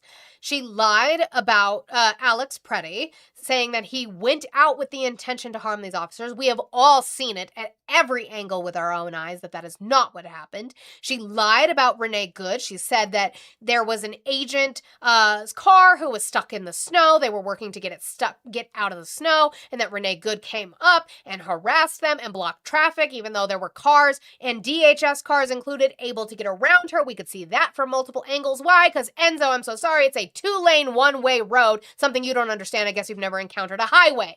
And so people were able to get around her. She was dropping off her wife. We have the video from the officer who shot her saying where she said, I'm not mad at you, dude. I'm not mad at you. And turns her wheel all the way to the right trying to get away from her. And Kristi Noem lied. There was no car stuck in the snow. We know that because we've seen the angles. We've seen all the angles. So yes, Mark Wayne, babyback bitch McMullins, there is a pattern of Kristi Noem lying. The reality That's an exaggeration of words. Words matter. They do. And I will tell you, you of all people should know that words matter. And so when you say there's a pattern, there's not a pattern. Oh, I would say 3 in a row is a pattern. No, sir. Secretary. That's not a pattern. We arrest 1,900 let's get out the dictionary. people or more Put a your day. semantics aside. What's a pattern then? How many does he need for it to be a pattern? side. The reality is this is a big There problem. is no semantics behind Because- this. A pattern of 3 people when we average 1,900 a day is not a pattern. You've just acknowledged your predecessor made statements that were not factually accurate. I want to go. So it sounds like you're not willing to share evidence with the state authorities who are trying to get to the bottom of this. And I will just say, Mr. Secretary, that given the statements that came out of this administration, including the White House, it is hard to trust this administration to do an independent investigation. That's why it's important. But yet you trust to share the last that. administration? I'm talking about giving it to the authorities No, I'm just of saying, Minnesota. calling Apple what an Let apple me is ask or calling you- orange I wanna what an orange ask is. you, Don't sit Mr. there and Secretary, start picking one administration to believe in another administration not to believe. Secretary, But again, we haven't even gotten to, which I'm going to get to this week. I've got Scott Bessent again. I've got Brooke Rollins. And all they do, because all they have is this. What about Biden? That's it. Take responsibility. You guys were supposed to be so strong, and you won now, and you were supposed to be transparent and taking accountability for your actions. Why do you keep having to blame other people? Can you not do your job well enough that you have to blame other people? Could you imagine going into a fucking review for your job, your yearly review, and they're like, hey, these are some things you need to work on. And you're like, yeah, but Karen has been bringing in her kid. Like, what? They'd be like, okay, I'll address that with Karen. What the fuck does that have to do with you? You bring your kid in for breaking a window, and they're like, yeah, but Tommy broke 2 windows. I don't care about Tommy. I'm not Tommy's mom. I'm your mom. You broke a window. They work for us. And they want to keep talking about other people. If you want to hold Biden accountable, hold him accountable for something. This DOJ has been unable to do that. The Republicans, for all 4 years of Biden's administration, were unable to do that. You keep crying, or you could do your job. Do your job. Just please. Do your fucking job. And that job being not murdering U.S. citizens in the streets. Or letting immigrants die either. That would be great. W's to Peter for the $12 for gotta pay my dues. #PayPigs. Thank you so much, Peter. I appreciate you for that. And thank you to Oya. Hi, I've missed you, friend. I feel like we haven't seen you. I hope you're doing well. Thank you so much for the $10. You said thanks for being a real ally, not performative, not parroting, not having us just on your panel for racial topics, researching and always doing the work it requires to be an ally, and always giving the same support you receive. Thank you, Oya. That's a huge compliment. Thank you so much. I try. I'm not perfect, and I will take criticism and things that I need to work on anytime that anybody is willing to give those to me, because I'm definitely not a fucking perfect human. But I try. I think it is disgusting, some of the panels I saw this weekend. Let me just say that. Can we just stop supporting men besides the very small amount of ones in our community? Can we just stop doing that? That would be great. I would appreciate that. All right. I did. I just did it just now. 12 and 10. I did the math in my head, too. I'm so proud of myself. Okay. Let me get these. So then Van Hollen asks Mullins about Kilmer Abrego Garcia, which, by the way, his suit has been dropped. His criminal suit has been dropped, as we know. That doesn't mean his immigration court stuff is done. I don't count super chats. The reason I don't count super chats is I don't get those until literally next month. So as much as that is so appreciated, and that support is appreciated, I do not receive that money until next month, so I don't count it as the daily goal. No, you're totally fine, Granty. You hold me accountable for things. I totally get it. Okay. So Kilmer Abrego Garcia is going to still go through his immigration proceedings. Now, as we know, because the Supreme Court had to remind this administration, apparently, that Kilmer Abrego Garcia had a withhold of removal to El Salvador specifically. He could not be removed to El Salvador. What DHS would have had to do is file a removal order for him for a different country that would have allowed him to go there. Now, in the process of all of this, after he finally got brought back from CCOT in El Salvador, where he was never supposed to go, and SCOTUS ruled 9-0 that the Trump administration had violated his due process in that aspect, him and his lawyers have been working out about where he could possibly be deported to if he gets ruled deportable. His lawyers, have found that Costa Rica said, The government of Costa Rica said, we are willing to take Kilmar Abrego Garcia. Him and his lawyers agreed. I will absolutely go to Costa Rica. The Trump administration has said, we haven't heard from Costa Rica. They haven't reached out to us. We want to send him to Sudan.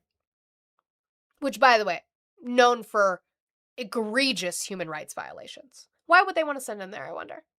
Maybe something bad will happen to him and they don't have to deal with the mark on their administration for illegally deporting him to a place he wasn't supposed to go. Maybe that. So Van Hollen, again, Van Hollen is Kilmar Abrego Garcia's senator in Maryland, questions him about the fact that why, if Costa Rica is agreeing, why haven't you guys worked with this to get him sent there? Why not?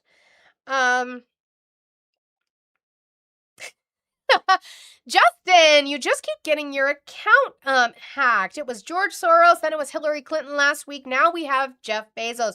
Justin set his password to password? Really? Anyway, this is Jeff Bezos with an advance on your Twitch payout. Keep up the good work. Thank you for the $2 train, Jeff Bezos. I can't believe you can send people to space and only hack Justin's account for $2. But also, Justin is my friend, and I don't want you to take him for all he's worth. So do not do that, Jeff Bezos. Get on your rocket and never come back and give my friend his account back. So W is for the 2-2 train from Jeff Bezos. All of our overlords paying us. We appreciate that. So that brings us down to 58, guys, with about 30 minutes left to go. I know we can get that completed. We need to work on your security systems, Justin. We need to work on that. I swear I fixed it. We need to work on that. Administration, not Mr. Secretary, just please calm down. I'm going to ask you about Kilmar Abrego Garcia. Are you aware of the fact that in that case, he has agreed to be removed to Costa Rica and that Costa Rica has agreed to accept them? No, I'm not. Okay.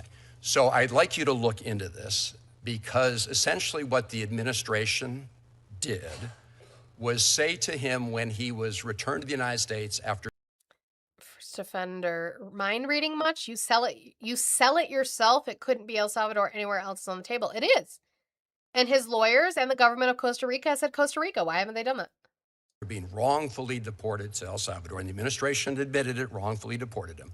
After he was returned, they leveled new criminal charges against him, and they said to him, if you plead guilty to these criminal charges, we'll send you to Costa Rica, and if you don't, we'll send you to Liberia. Well, he said, I'm not going to. Oh, that's why. They said, yeah, we'll totally deport you to Costa Rica after you plead guilty to human smuggling charges that you have firmly denied. Oh, it was a quid pro quo to make them look better? To say, look, he is the criminal that we said he was. Oh, Kilmar Abrego Garcia refused to do that. Newsflash, that criminal case was dropped by the judge. Plead guilty to these charges, and it turns out that just a short time ago, a federal judge determined that the administration had engaged in a vindictive prosecution against him. That's not Van Hollen's words. That's the judge's words when the case was dismissed. The criminal case was dismissed against Kilmar Abrego Garcia for vindictive prosecution. Uh-oh! SpaghettiOs! And so my question now is, will you, the administration, agree to have him removed to Costa Rica rather than engaging in punishing him for pursuing his constitutional rights? That's the question. If you don't have full information here, Mr. Secretary, I understand. Well, my question is the gentleman here in this country legally? Secretary, the time is expired. The person was illegal. Well, here's the thing. No. Except that DHS was renewing his work visa every year. So they were looking at his status. And they seem to be fine with it. It's not his fault that ICE wasn't doing their job, I guess. I don't know. Was he? I don't know. Did you take him to court to find out if he was here illegally? I don't know. You had a withhold of removal from El Salvador, but you guys didn't create another removal order for him. Why didn't you do that? But again, sure, he's here. I'll grant it to you. I don't care. He's here illegally. Doesn't mean you get to violate his rights. Doesn't mean you try to get him to agree to a deal of pleading guilty to something he's claiming he didn't do so that you send him to the country of his choice instead of places like Sudan and Liberia. Yeah, he was trafficked because you sent him to a place he wasn't supposed to go. instead of Sudan and Liberia, known for human rights violations? Why don't you just, if you want to get rid of him so bad, send him to Costa Rica? Let this be over. Removed to El Salvador, and this. By the way, and I've said this, if you would have taken Kilmar Abrego Garcia and sent him to any other country with an order of removal from a court, we never would have known his name. We would not have been talking about him. He just would have been another number in a statistic of deported immigrants. We never would have talked about him. But because the Trump administration made a mistake, denied making that mistake, refused to fix that mistake, it had to go all the way to the Supreme Court to be told to fix their mistake. So then the only reason they brought him back was by throwing on these vindictive prosecution criminal charges. We never would have known his name. But because the Trump administration is so hard-headed and piggishly defend the things they do even when they're wrong, we all know who he is. We never would have known if you would have deported him anywhere else. But because you violated his rights, his constitutional rights that he is granted per SCOTUS in the Constitution, you fucked up. Yeah, exactly, Newshound. They were trying to cover their own asses, and they blew up the case. Blew it up. We never would have known who he was. Ever. Administration has He is admitted still that. in this country illegally. This is why. Okay, This is the, then send him to Costa Rica. His lawyers have agreed. The Costa Rican government has agreed. Put in the removal order and send him to Costa Rica. I don't care. Why are we still here? Why is he still here? point is, he has said he will be removed to Costa Rica, and Costa Rica has accepted that. The point, Mr. Secretary, is great. If he's willing is to the do that, we'll have to administration. send him. The point is that Okay. they're engaged in what a judge already found to be an vindictive prosecution, and now they're trying to leverage all this to try to get him to go to Liberia instead of Costa Rica. It's a gross abuse of process. Mr. Secretary, Anybody looking at this can see that. The Mr. senator's time has Secretary. expired. By the way, I see that my mods are going after you, Backpack Gaming. You did my favorite thing that you guys all do, which is saying that non-citizens don't have rights. You'd be wrong. You should probably do some research on SCOTUS and their decisions per the 14th Amendment. You should probably try to look into that. Because that's not the case. And until they rule differently, that's not the case. He was, yes, Lenati. Van Hollen was the senator who went to visit him in El Salvador. That is his senator from Maryland. So this is Senator Murray, because Murray's going to call Mullins out, talking about the fact that Mullins claims he was in the negotiations on things regarding immigration and the budget and immigration, and Murray's going to call out, no, you weren't, because Noam was the one in charge at the time, so why are you lying? Recently talking about legislation to require judicial warrants, restore training standards, and protect sensitive locations from raids. But while you and Tom Homan say you've made some of those changes, the American people haven't seen the proof of that. So I want to ask you today, what are your current training requirements for agents? Training requirements. Thank you for the question. I want to remind the senator that I was part of the negotiating those reforms, and I think you're aware of that. So he's saying he was part of the negotiation on the reforms of training these agents because they've had an issue with these agents, right? Acting like thugs in the street. So they've had to reform that. He is claiming he was in the room for the negotiations on these agents, which is interesting because he wasn't in charge then. He wasn't part of DHS at all. He was just a senator. So I actually know what happened I know you were during not those. in the room, but I do know you were aware of them. No, I was very involved in it. But you were not the in the back room. and forth. No, She's saying you were not in the room. I was very involved. I was in in the room. You were not in the room. I know you We were. was very involved in it because we're talking with Doesn't the House, matter. I asked you a and question. you know, What is the training Senator, you know that we agreed to all this stuff that you said. And the fact is that you guys walked away because you had primary elections. No, we had agreed. Mr. You had asked for Secretary, 3, and we we asked walked for away 9. because you would we had not agreed put it to in 9, and writing. you would never get to yes, and so we walked away and did reconciliation because you were never going to get to yes between Chuck Schumer and Hakeem Jeffries, and you know that to Mr. be a fact. Secretary, And you can't. So now what they're talking about is the government shutdown in regards to the budget. Now, again, this was before the budget passed. The budget has since passed in a reconciliation package with the Republicans, which does not require 60 votes. Which even then, by the way, they had a really, really hard time passing just with them. Your party is falling apart. Donald Trump has destroyed it. Y'all have fun with that. Can't pull the rule over my eyes because I was part of the You can give negotiation. your side. I'm telling you, I was in the When you room start and we turned to it. I want to ask you. It was interesting. I was involved in that too. What so are your if you want to start talking about training, we're going to. So again, did you answer her question? By the way, we've seen what their reforms were in regards to their training. We've pulled it up here. It was a memo that they talked about. It was something they proposed to the Democrats.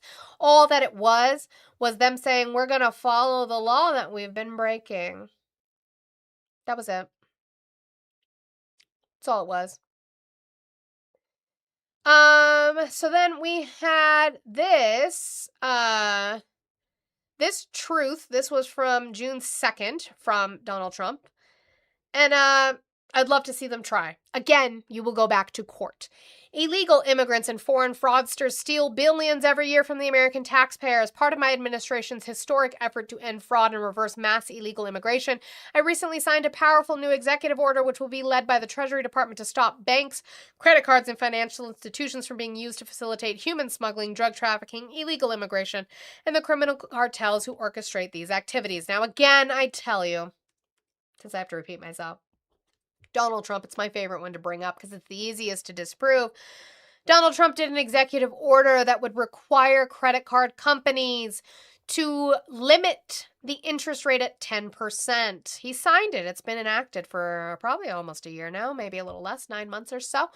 Is anybody's credit card interest, did it go down? Did your company bring it down to 10%?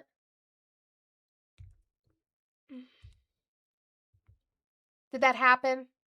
He wrote an executive order on it. Did your guys' credit card interest go down to 10% capped? No? Oh, why? Because executive orders mean nothing to private businesses. So again, this means nothing to private businesses. I'm glad we could get there. Access to our nation's financial systems must be limited to those who have a legal right to be here and who are engaged in lawful and legitimate commerce. Bank accounts being used to enable illegal immigration or to store the welfare received by illegal immigrants, again, false. Somebody proved themselves wrong on that this morning, will be shut down and funds will ultimately face impoundment and seizure so they can be returned to taxpayers. It is not ludicrous but profoundly dangerous that any illegal alien can simply present a blue state driver's license or Biden border document, I don't know what that means, and have unrestricted access to the U.S. financial system. This also sends a clear message to the anti-ICE rioters that your violent disruptions are only strengthening our resolve. My executive order will allow us to stop billions in leaving our country and all manner of criminal activity.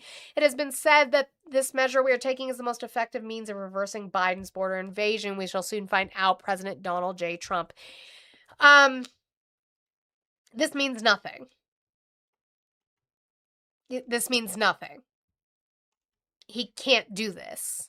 And yes, also, Jaded, you are correct. He is the only one stealing from taxpayers, but he can't do this. Like Chris said, it's all drivel.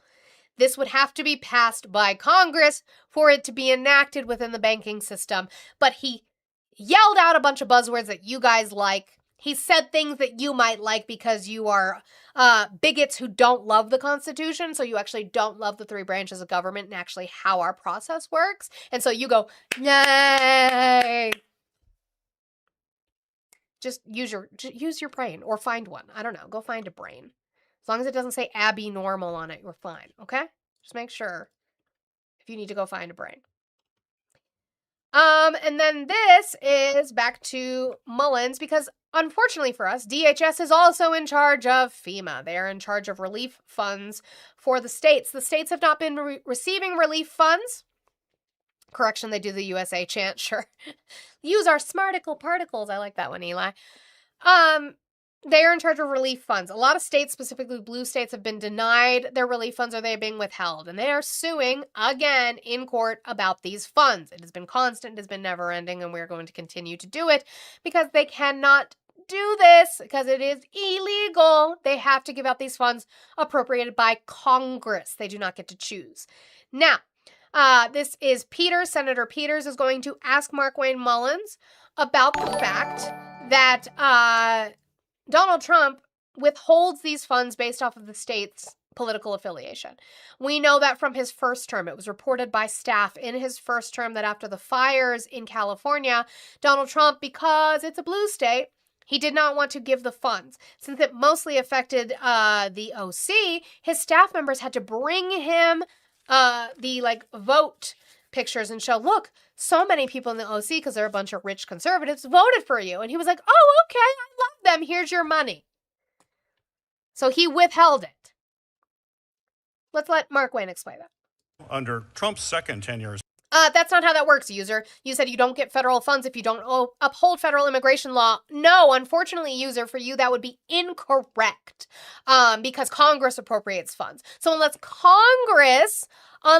you're not hearing me, unless Congress puts in a stipulation that you have to follow this, and that law to receive these funds, no. As long as the funds are appropriated for that use and are used in that way, the Trump administration does not get to decide who gets them and when. As president, we have witnessed the politicization of disaster assistance. Unfortunately, I think is a massive scale. I did take a civics test. Congress appropriates the funds. They choose how they get used. That's it. That's all. There are reports that President Trump has approved nearly 90% of disaster requests. Zunko, you just said can't say Dems don't do the same. Can you show me an instance where a Democratic administration withheld funds simply because the state was Republican? From red states, but only 23% from blue states, even when the request met the FEMA established threshold for federal assistance. Now, here we have a chart. It's got all the presidents at the bottom. It's got the amount, the percentage of FEMA that was given.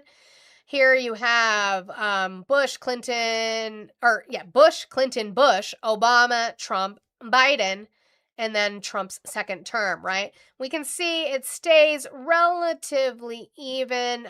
Democratic states seem to be getting a little bit more in percentage than Republican states, but otherwise it was either stagnant, as in they were receiving their percentage amount that they were requiring, or it was increased the amount they were given, and it was steadily rising.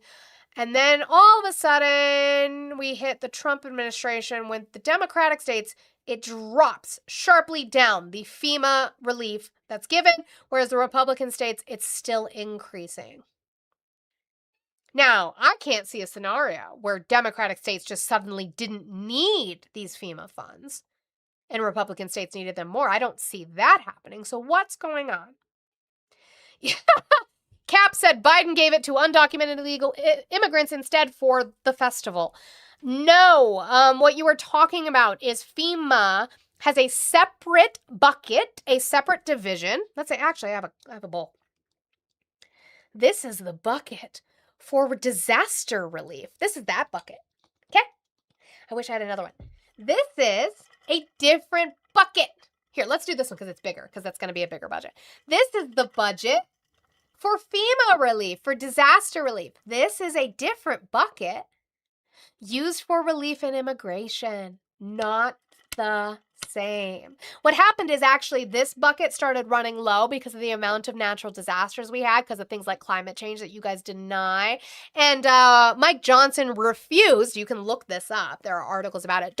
Mike Johnson, the Speaker of the House, refused to bring in a session of Congress, refused to call in a session of Congress to vote for more funds after these had been depleted. Okay. Glad we could get that clear. Visual learners, I need a whiteboard. I have behind me a chart that's up there now showing this unprecedented politicization of disaster assistance by the administration. I don't think there's any other president since the establishment of FEMA that has chosen to actually punish American citizens that have survived a flood or a wildfire because their home state governor or senator's political affiliation. And by the way, in way of my little bucket story, even FEMA themselves came out and said that's not how that works. Two different funds. They came out and had to debunk false fraudulent claims from a former president, because that's things that they do. So, Oh my God. Huge W's to Oh Me, Oh My. You said, am I still cool if I like the OC the first few seasons? Thank you so much for the $50. Holy crap. Can I get huge W's to Oh Me, Oh My in all of my chats, please? I would like to see it. Yeah, I think so. I didn't catch the OC. I missed the OC train. I'm not going to lie about that. I missed that, so I've never seen it. But I do know, like, the California, like, and I know some of the shit. But, like, yeah, you're still cool to me. I don't know. So W's, please, to Oh Me, Oh My. Huge W's, guys. That brings down, all we have left is $8 to get completed. I know we can do that in the 15 minutes that we are here. Let's keep going with this disaster relief that Markwayne Mullins is surely going to be able to do. He did. They did. To be fair, they did. Oh Me, Oh My did say first few seasons. So, you know, they're still there. It's okay. So in these disasters, as you know, Americans have lost their homes, their possessions, suffered so much. Could you just tell me yes or no? Do you think it's right for a president to approve disaster aid based on whether a state voted for him instead of the amount of damage that actually occurred in the state? And you see this chart is pretty dramatic. Senator Mr. Peters, Secretary, the time has expired, but please answer his question. Senator Peters, that's not my experience for the president. As I said, we've had 37 states approved for public assistance disaster underneath President Trump, and everyone with the exception of 2, because they didn't quite qualify, that was blue, that was brought in front of him, he approved, including a large a number. In fact, one of the largest numbers approved is for Washington State and Hawaii. I cannot with you. Can I get W's to Olive for finishing off my goal with the $8? Olive That is not what I said. That is not what I said. Olive said, because I always finish you off.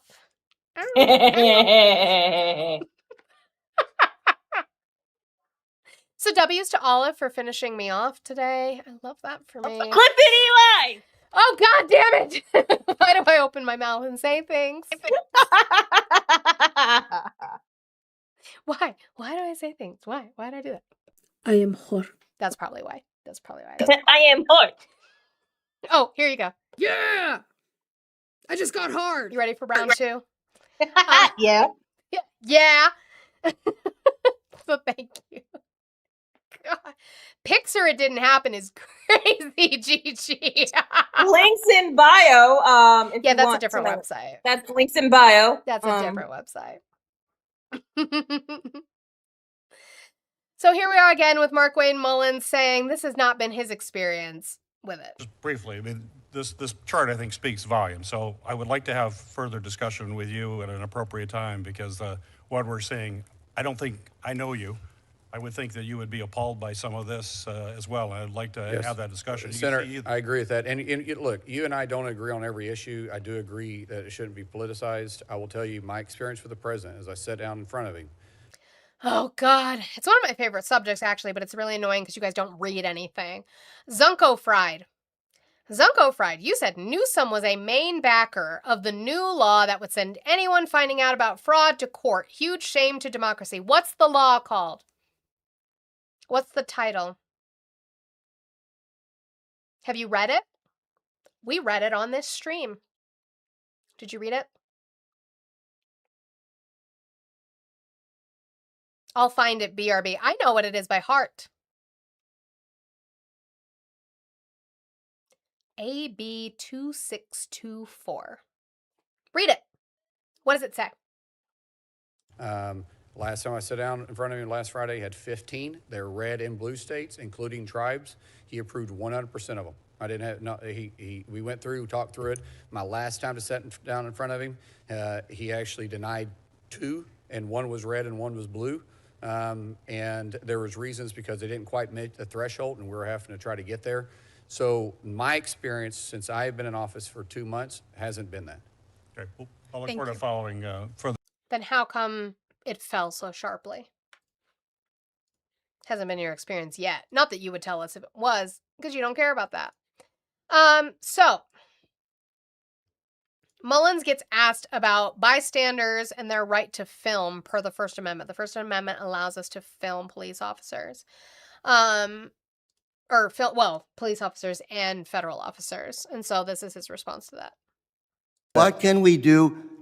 No, Zunko Fried, wrong, Zunko Fried. It's not called the Stop Nick Shirley Act. That's not its name. I actually gave you the title. It was a trick question because it is a California Assembly bill, and it is the Safe at Home. It is an extension of a bill they already have called the Safe at Home bill. You are wrong. It's not called the Stop Nick Shirley Act. Here you go. Since you guys don't fucking read Digital Democracy Cal Matters, this is democracy.org. We can also go to the actual legislation if you would like. California Legislative Information.ca, introduced by Assembly Member Bonta. This is AB 2624. Where in this? Let's actually control F Shirley. Oh no, let's control F Nick. Oh no, that's not the title of the bill. Read it. Read what it does. It is an extension of a bill that already exists. You wouldn't know that because you didn't read it. Try getting off of Trump's taint. Try using your own brain. Okay. I will have that in the Discord for anybody who does want to read it. We have covered it. This will be the third time, thrice, now that we have brought up AB 2624. And we've read it. But I will bring it in there for people who, want to read it later. To protect the rights of American citizens. How can we protect? We can protect the rights of American citizens all day long. They don't have the right to assault. Zunko Friday, you have to be trolling now. He said, oh, it's even worse than I thought. It allows you to mail in festivals. And it's exactly what I said. What? Okay, let's do this one more time. Vote. Okay. A program participant who is otherwise qualified to vote may seek to register and vote in a confidential manner. This is for what? Where's this? About what specifically? For what program? They have to be legal. What are you talking about? You don't know anything about this. Why did it take me to this one?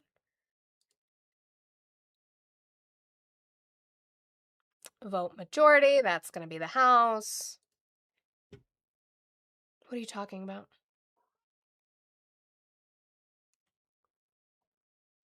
It's not what this does. What this does, since you refuse to read it, is going to be that you can only release information that is publicly available. You cannot give out private information from people who work in the immigration field, because what it's doing is it's saying that existing law for healthcare providers now is going to qualify for people who work in immigration. You can give out publicly available information, not private information. It's just an extension on an already existing law. I don't know why this is so difficult for you. No, they're not. Zunko Fried, show me that. Did you know, Zunko Fried, if you're talking about the Nick Shirley video that we watched the entirety of, in the one where he was in California with hospice licensing fraud, did you know that? Did you know that we watched the entire 40-minute video on this channel, much to the torture of my community, because we watch every video that little nitwit pulls out? In 2022, California stopped issuing those hospice licenses. Do you know why? Because they already had caught and knew that there was fraud in the system, so they were doing their job in a democratic state and actually stopped issuing those licenses. 2022. So 4 years before Nick Shirley even knew about it. Okay. Assault my officers. They're not. If you're driving by taking pictures of a situation, that's their First Amendment right. To impede a federal officer from doing their job? No, if you impede, you take them in. But if they're driving by, one final question. Last time. And I'm going to replay this so we can really get into it. Last time, Zunko Fried. No. They're not keeping him quiet. That's not what they're doing. They're saying he can do his investigative journalism, if you want to call it that. He just can't reveal people's private information. He can totally use public records on business accounts, things that are all publicly available information that you get from FOIA requests and requests from the county clerk. That's fine. He can do all that. It never said that. It just says you can't release their private information. And maybe stop filming kids, because that's weird. Okay? We can protect the rights of American citizens all day long. They don't have the right to assault my officers. They're not. If you're driving by taking pictures of a situation, That's their First Amendment right. So we've seen where people have been driving by immigration facilities and shouting things. They're allowed to do that. They're allowed to film. That is the First Amendment. Also, we have seen where protesters have been standing on a sidewalk protesting, and DHS officers have driven by and sprayed them with bear mace. We've seen that, which is a violation of their First Amendment right. You can't assault them for using their First Amendment right. To impede a federal officer from doing their job? No, if you impede, you take them in. But if they're driving by. One final question, my 9 seconds, sir. W's to Chris for the $10. You said to ban Zunko. Yeah, we can get rid of him. That actually, I'm going to use that as what we call our mutes. And since you did 10, what we are going to do is that is going to be a week and 2 days. So mods in the YouTube chat, a week and 2 days, and not counting the weekends, that Zunko is gone. W's to Chris for the 10 for that. We appreciate it. Thank you so much. Bye, Zunko. Read a book. Making accusations that aren't Are you true. keeping a database of American citizens? Are we keeping a database Yes, of sir. American citizens? A lot of your ICE agents out there have Well, said sir, we that's are already keeping out a there. database of no. Then how do you get a passport if you don't have a database authority? of American How citizens? can you keep a database of American citizens, sir? Why? Gentleman's time's expired. I now That's your authority. I now recognize the gentleman from Florida. But again, we can film them. That's not impeding them, filming them. We're allowed to do that. And this is the one, Jay Bunky, that you were talking about, and this is in regards to verbal assault. Again, verbal assault, we're allowed to say whatever the fuck we want as long as it's not a threat per the First Amendment. I have zero tolerance. If you verbally assault our officers, you go after our vehicles, you assault our property, you assault one of our officers. I'm sorry, what was that? I have zero tolerance. If you verbally assault our officers, you go. If you verbally assault our officers, that's not a thing. As long as it's not a threat. Go after our vehicles, you assault our property, you assault one of our officers, Sure. we will find Those you, are we crimes. will arrest you. I have zero tolerance. Yeah, the other ones were crimes. But them calling them pigs and fascists and Nazis and whatever else, they're allowed to do that. All right, a few more to get to, and then we will get out of here. This was Donald Trump saying this was after the Knicks game that he made them lose. But by the way, the Knicks won in 5, W to them. Where he's on the tarmac, and this was after the judgment on the $100,000 per H-1B visas loss. Of course, he goes after the judges. A federal judge today struck down the $100,000 fee for the H-1B visas, saying you need congressional approval. Are you going to push for Congress to do this? These federal judges are really giving us a hard time.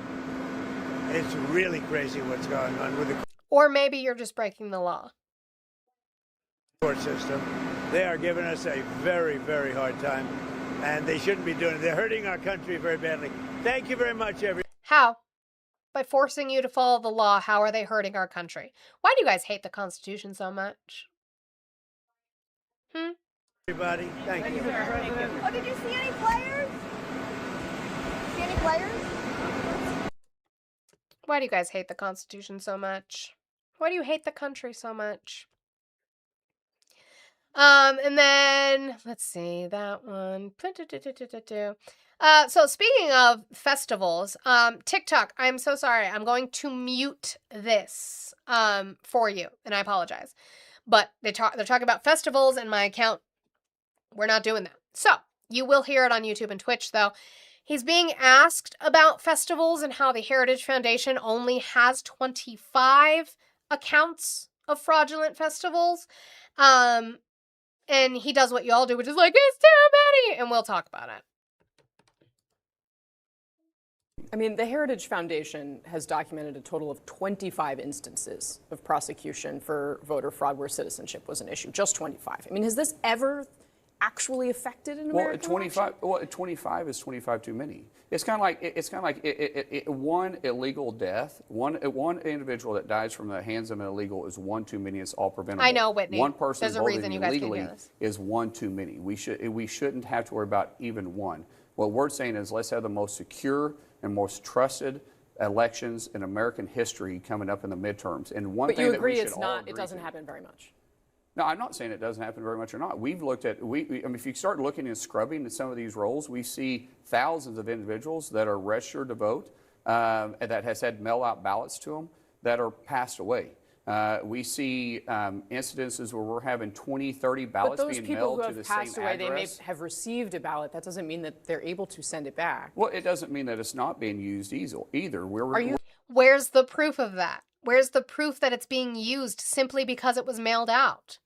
I didn't used to vote. So stuff that was like, I didn't used to vote locally. Like I didn't vote in the midterms. That wasn't like, I didn't used to way back when.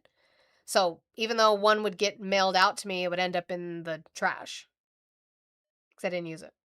We're saying we're going Explicitly to trying make to sure. curtail mail-in voting? No, what we're saying is make sure that they're legally able to vote. That's it. If you're legally able to vote, we want you to vote. And we want to make sure you can trust it. We do this in Oklahoma. My wife and I voted just actually yesterday. We flew back to Oklahoma just to be able to vote in our primary coming up. And we walked in there. Everybody knows me. We go in, and I still have to show my ID. She has to show her ID. You know what? Perfect. I'm glad. They had to make sure that we were ready. Which ID? Because under the Save America Act, a regular ID is not allowed. I know you guys cannot hear this video. If you want to rewatch this section, you'll go to my YouTube when this is done. I'm sorry, I cannot play this on TikTok because he is talking about festivals. To vote, wonderful. What is wrong with that? Nothing's wrong with that. That is saying that we have a secure election, and all of us, regardless if you're Republican or Democrat, we should all agree that we want to have a very secure election, and only American citizens, regardless of your party, but only American citizens are voting in our federal elections. Okay. So what I want to point out is that he's saying that although the Heritage Foundation has only said 25 have been caught fraudulently in festivals, he said it's 25 too many. Now, I could agree with you. It's too many that it still happens. However, one, doesn't overturn the results of a festival. And two, you must live in la la land if you think you are going to completely stop people from committing these things. Now, you can do everything in your power to stop it, and I'm with you, right there with you. What I do know is that we have one of the safest systems that we can. Okay? We have one of the safest festival systems when we vote that we can. But if you sit here and think you're ever going to get that number to 0, you live in la la land, because people will take opportunities that they can and try everything that they can to find a workaround to do it. But again, the Save America Act doesn't do that.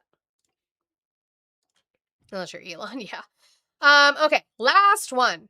Remember, I kept saying, you guys don't care about the Constitution. Well, Mark Wayne, babyback bitch McMullins, is going to say that the Democrats don't care about the Constitution. And because they don't, because they've, quote, thrown out the Constitution. Guys, it's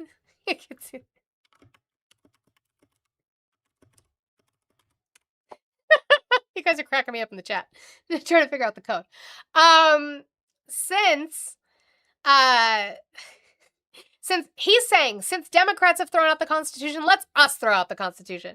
And he catches himself in that. But he said it. And why? Because they are already doing it. Which is why the SAVE Act is so vitally important.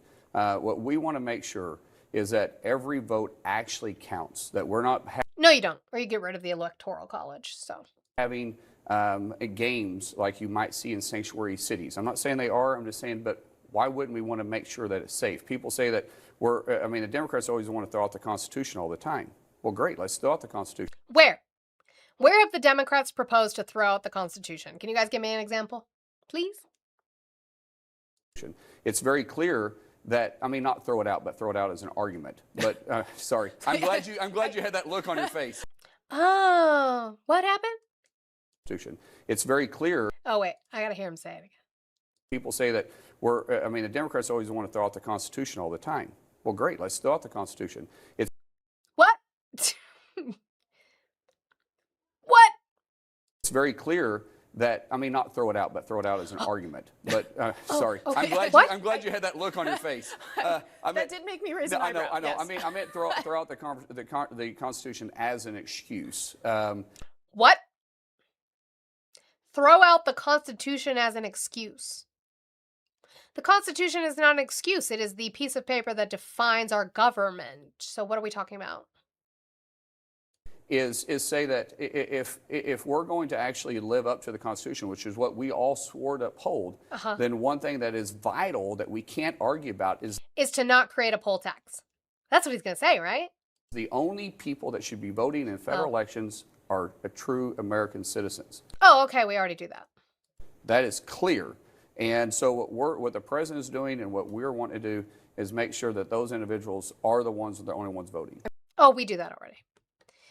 We already do that. Festival erections is wild, Odd Thomas. You guys are wilding out in those comments. Cracking me up. Okay.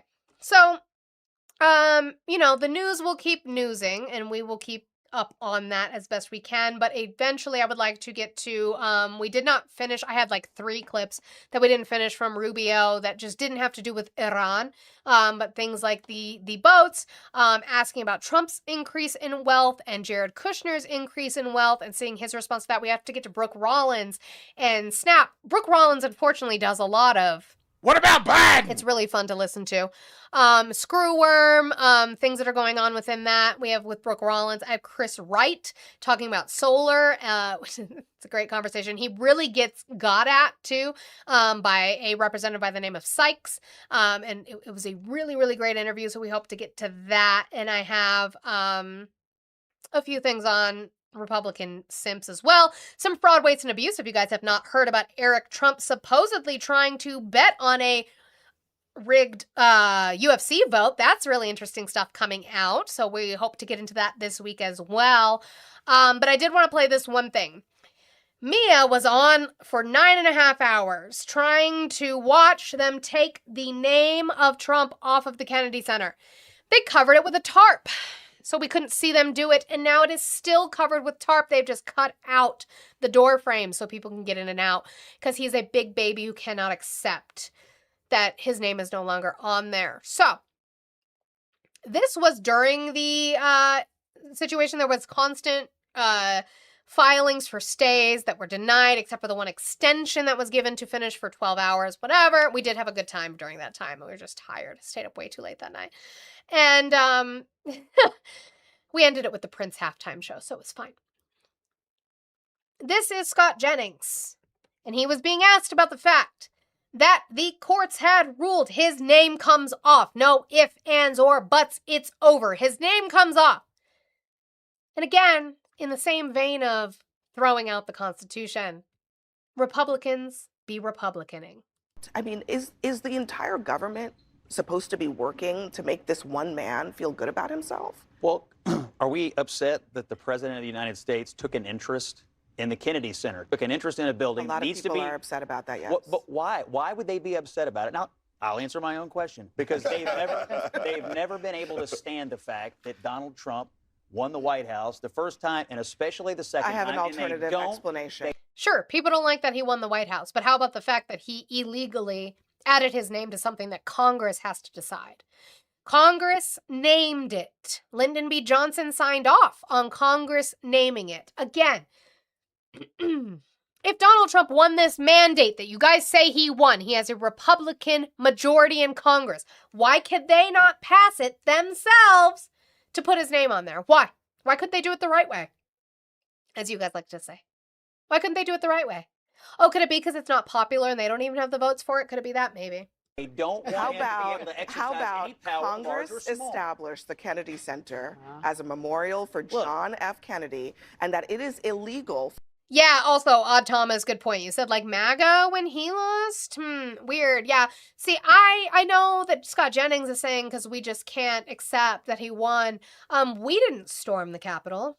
So I think we accepted it pretty well. He just can't illegally circumvent Congress. Okay. Because, Constitution! Let's see what Scott Jennings has to say about that. For him to slap his name on it. That is why people are upset about Look, it. here's the deal. He took an interest in this. What about the law, Scott? Well, what about it? What? What? He took an interest in this. What about the law, Scott? Well, what about it? He took an interest. The law requires Congress to change the name of the Kennedy Center to do this. And he didn't. You guys don't care about the law. That's it. That's all. All you care about is glazing Trump's taint and making him feel better for being 80 fucking years old and doing nothing for the American people. That's it. What about it? Who cares? Let me tell you what I see. Let me tell you what I see. We're abiding by the law. You can't get the government on the phone after 3 o'clock on a Friday, yet we can build scaffolding to scrape a name off the side of a building. They built scaffolding to put it. Yes, because a judge ordered them to. That they had until 11:59 to remove it. The Trump administration was granted a 12-hour delay. So yeah, they didn't have much time. On the side This of is the what the building. They government can't can do. build And what is it that scaffolding to take Democrats it do for down? fun on a Friday night? These haters stand out on the street screeching about a name. Oh, he's so mad. To your point, He's so mad. What about the law? What about it? That's where you sit. Those are your people. Maybe you should figure that out. All right, guys, that's it for me. TikTok. Is there anybody we're gonna raid today? Can raid some people. Thank you guys so much for completing out my goal. I appreciate it. What did we get to in likes? 178,000. You guys almost hit that $200,000 mark. $200,000. I need to go to bed. I was up way too late again last night too. I'm tired from the Renaissance Fair. I'm still tired and sunburnt and hungry. Thank you. You guys almost hit 200,000 likes. Thank you guys so much for working those fingers. I appreciate it. Thank you guys for completing my goal out. Let's keep working on this gift gallery this week, okay? We have until Thursday. I will not be live Friday, but you will find me. I will be directing you to wonderful, wonderful, brilliant Black creators for Juneteenth, which, by the way, is not the only day that we should be supporting and celebrating them. At all. We should be doing it every single day, every single minute, supporting them in the same way that you support me, with the same amount of likes that I'm getting, with the same amount of monetary support, and clearing gift galleries. We should be doing that every single day. But as a white presenting Latina, I am not going to go live that day. Absolutely the fuck not. But I will be directing you to places to go, so make sure that you guys are supporting on Friday. So you have until Thursday to complete my gift gallery this week, and make sure that you guys are still supporting me this week. Yeah. Who are we gonna raid? I see RJ's live. He's in live, so I worry I'm gonna raid him and then he's gonna decide to go. Because he was Dougie. live even when you were live earlier. Oh, I got an RJ raid in the middle of that though. Oh, really? Then he Yeah, I really started? did. Let's raid Dougie. We'll raid Dougie. I know he doesn't He's- have his YouTube up because he doesn't know how to do that. I I love him though. He's been trying a lot today. Yes, poor RJ. So YouTube and Twitch, thank you guys so much for your support. I appreciate it. Thank you for all the jewels. Thank you for the super chats. That Crow guy, I appreciate your $19.99 super chat. Thank you so much for your support. I appreciate that you sit in there with those people because it's really not a fun place to be. My chat has seen that. It's not a fun place to be. Thank you so much, Twitch viewers. Thank you, Surgeon, for completing out pretty much the entire rest of the goal, except for Olive, who of course finished me off because why wouldn't she? So YouTube and Twitch, I will see you tomorrow, 10 a.m. Mountain Time, whatever time that is for you. And I appreciate you guys tuning in today.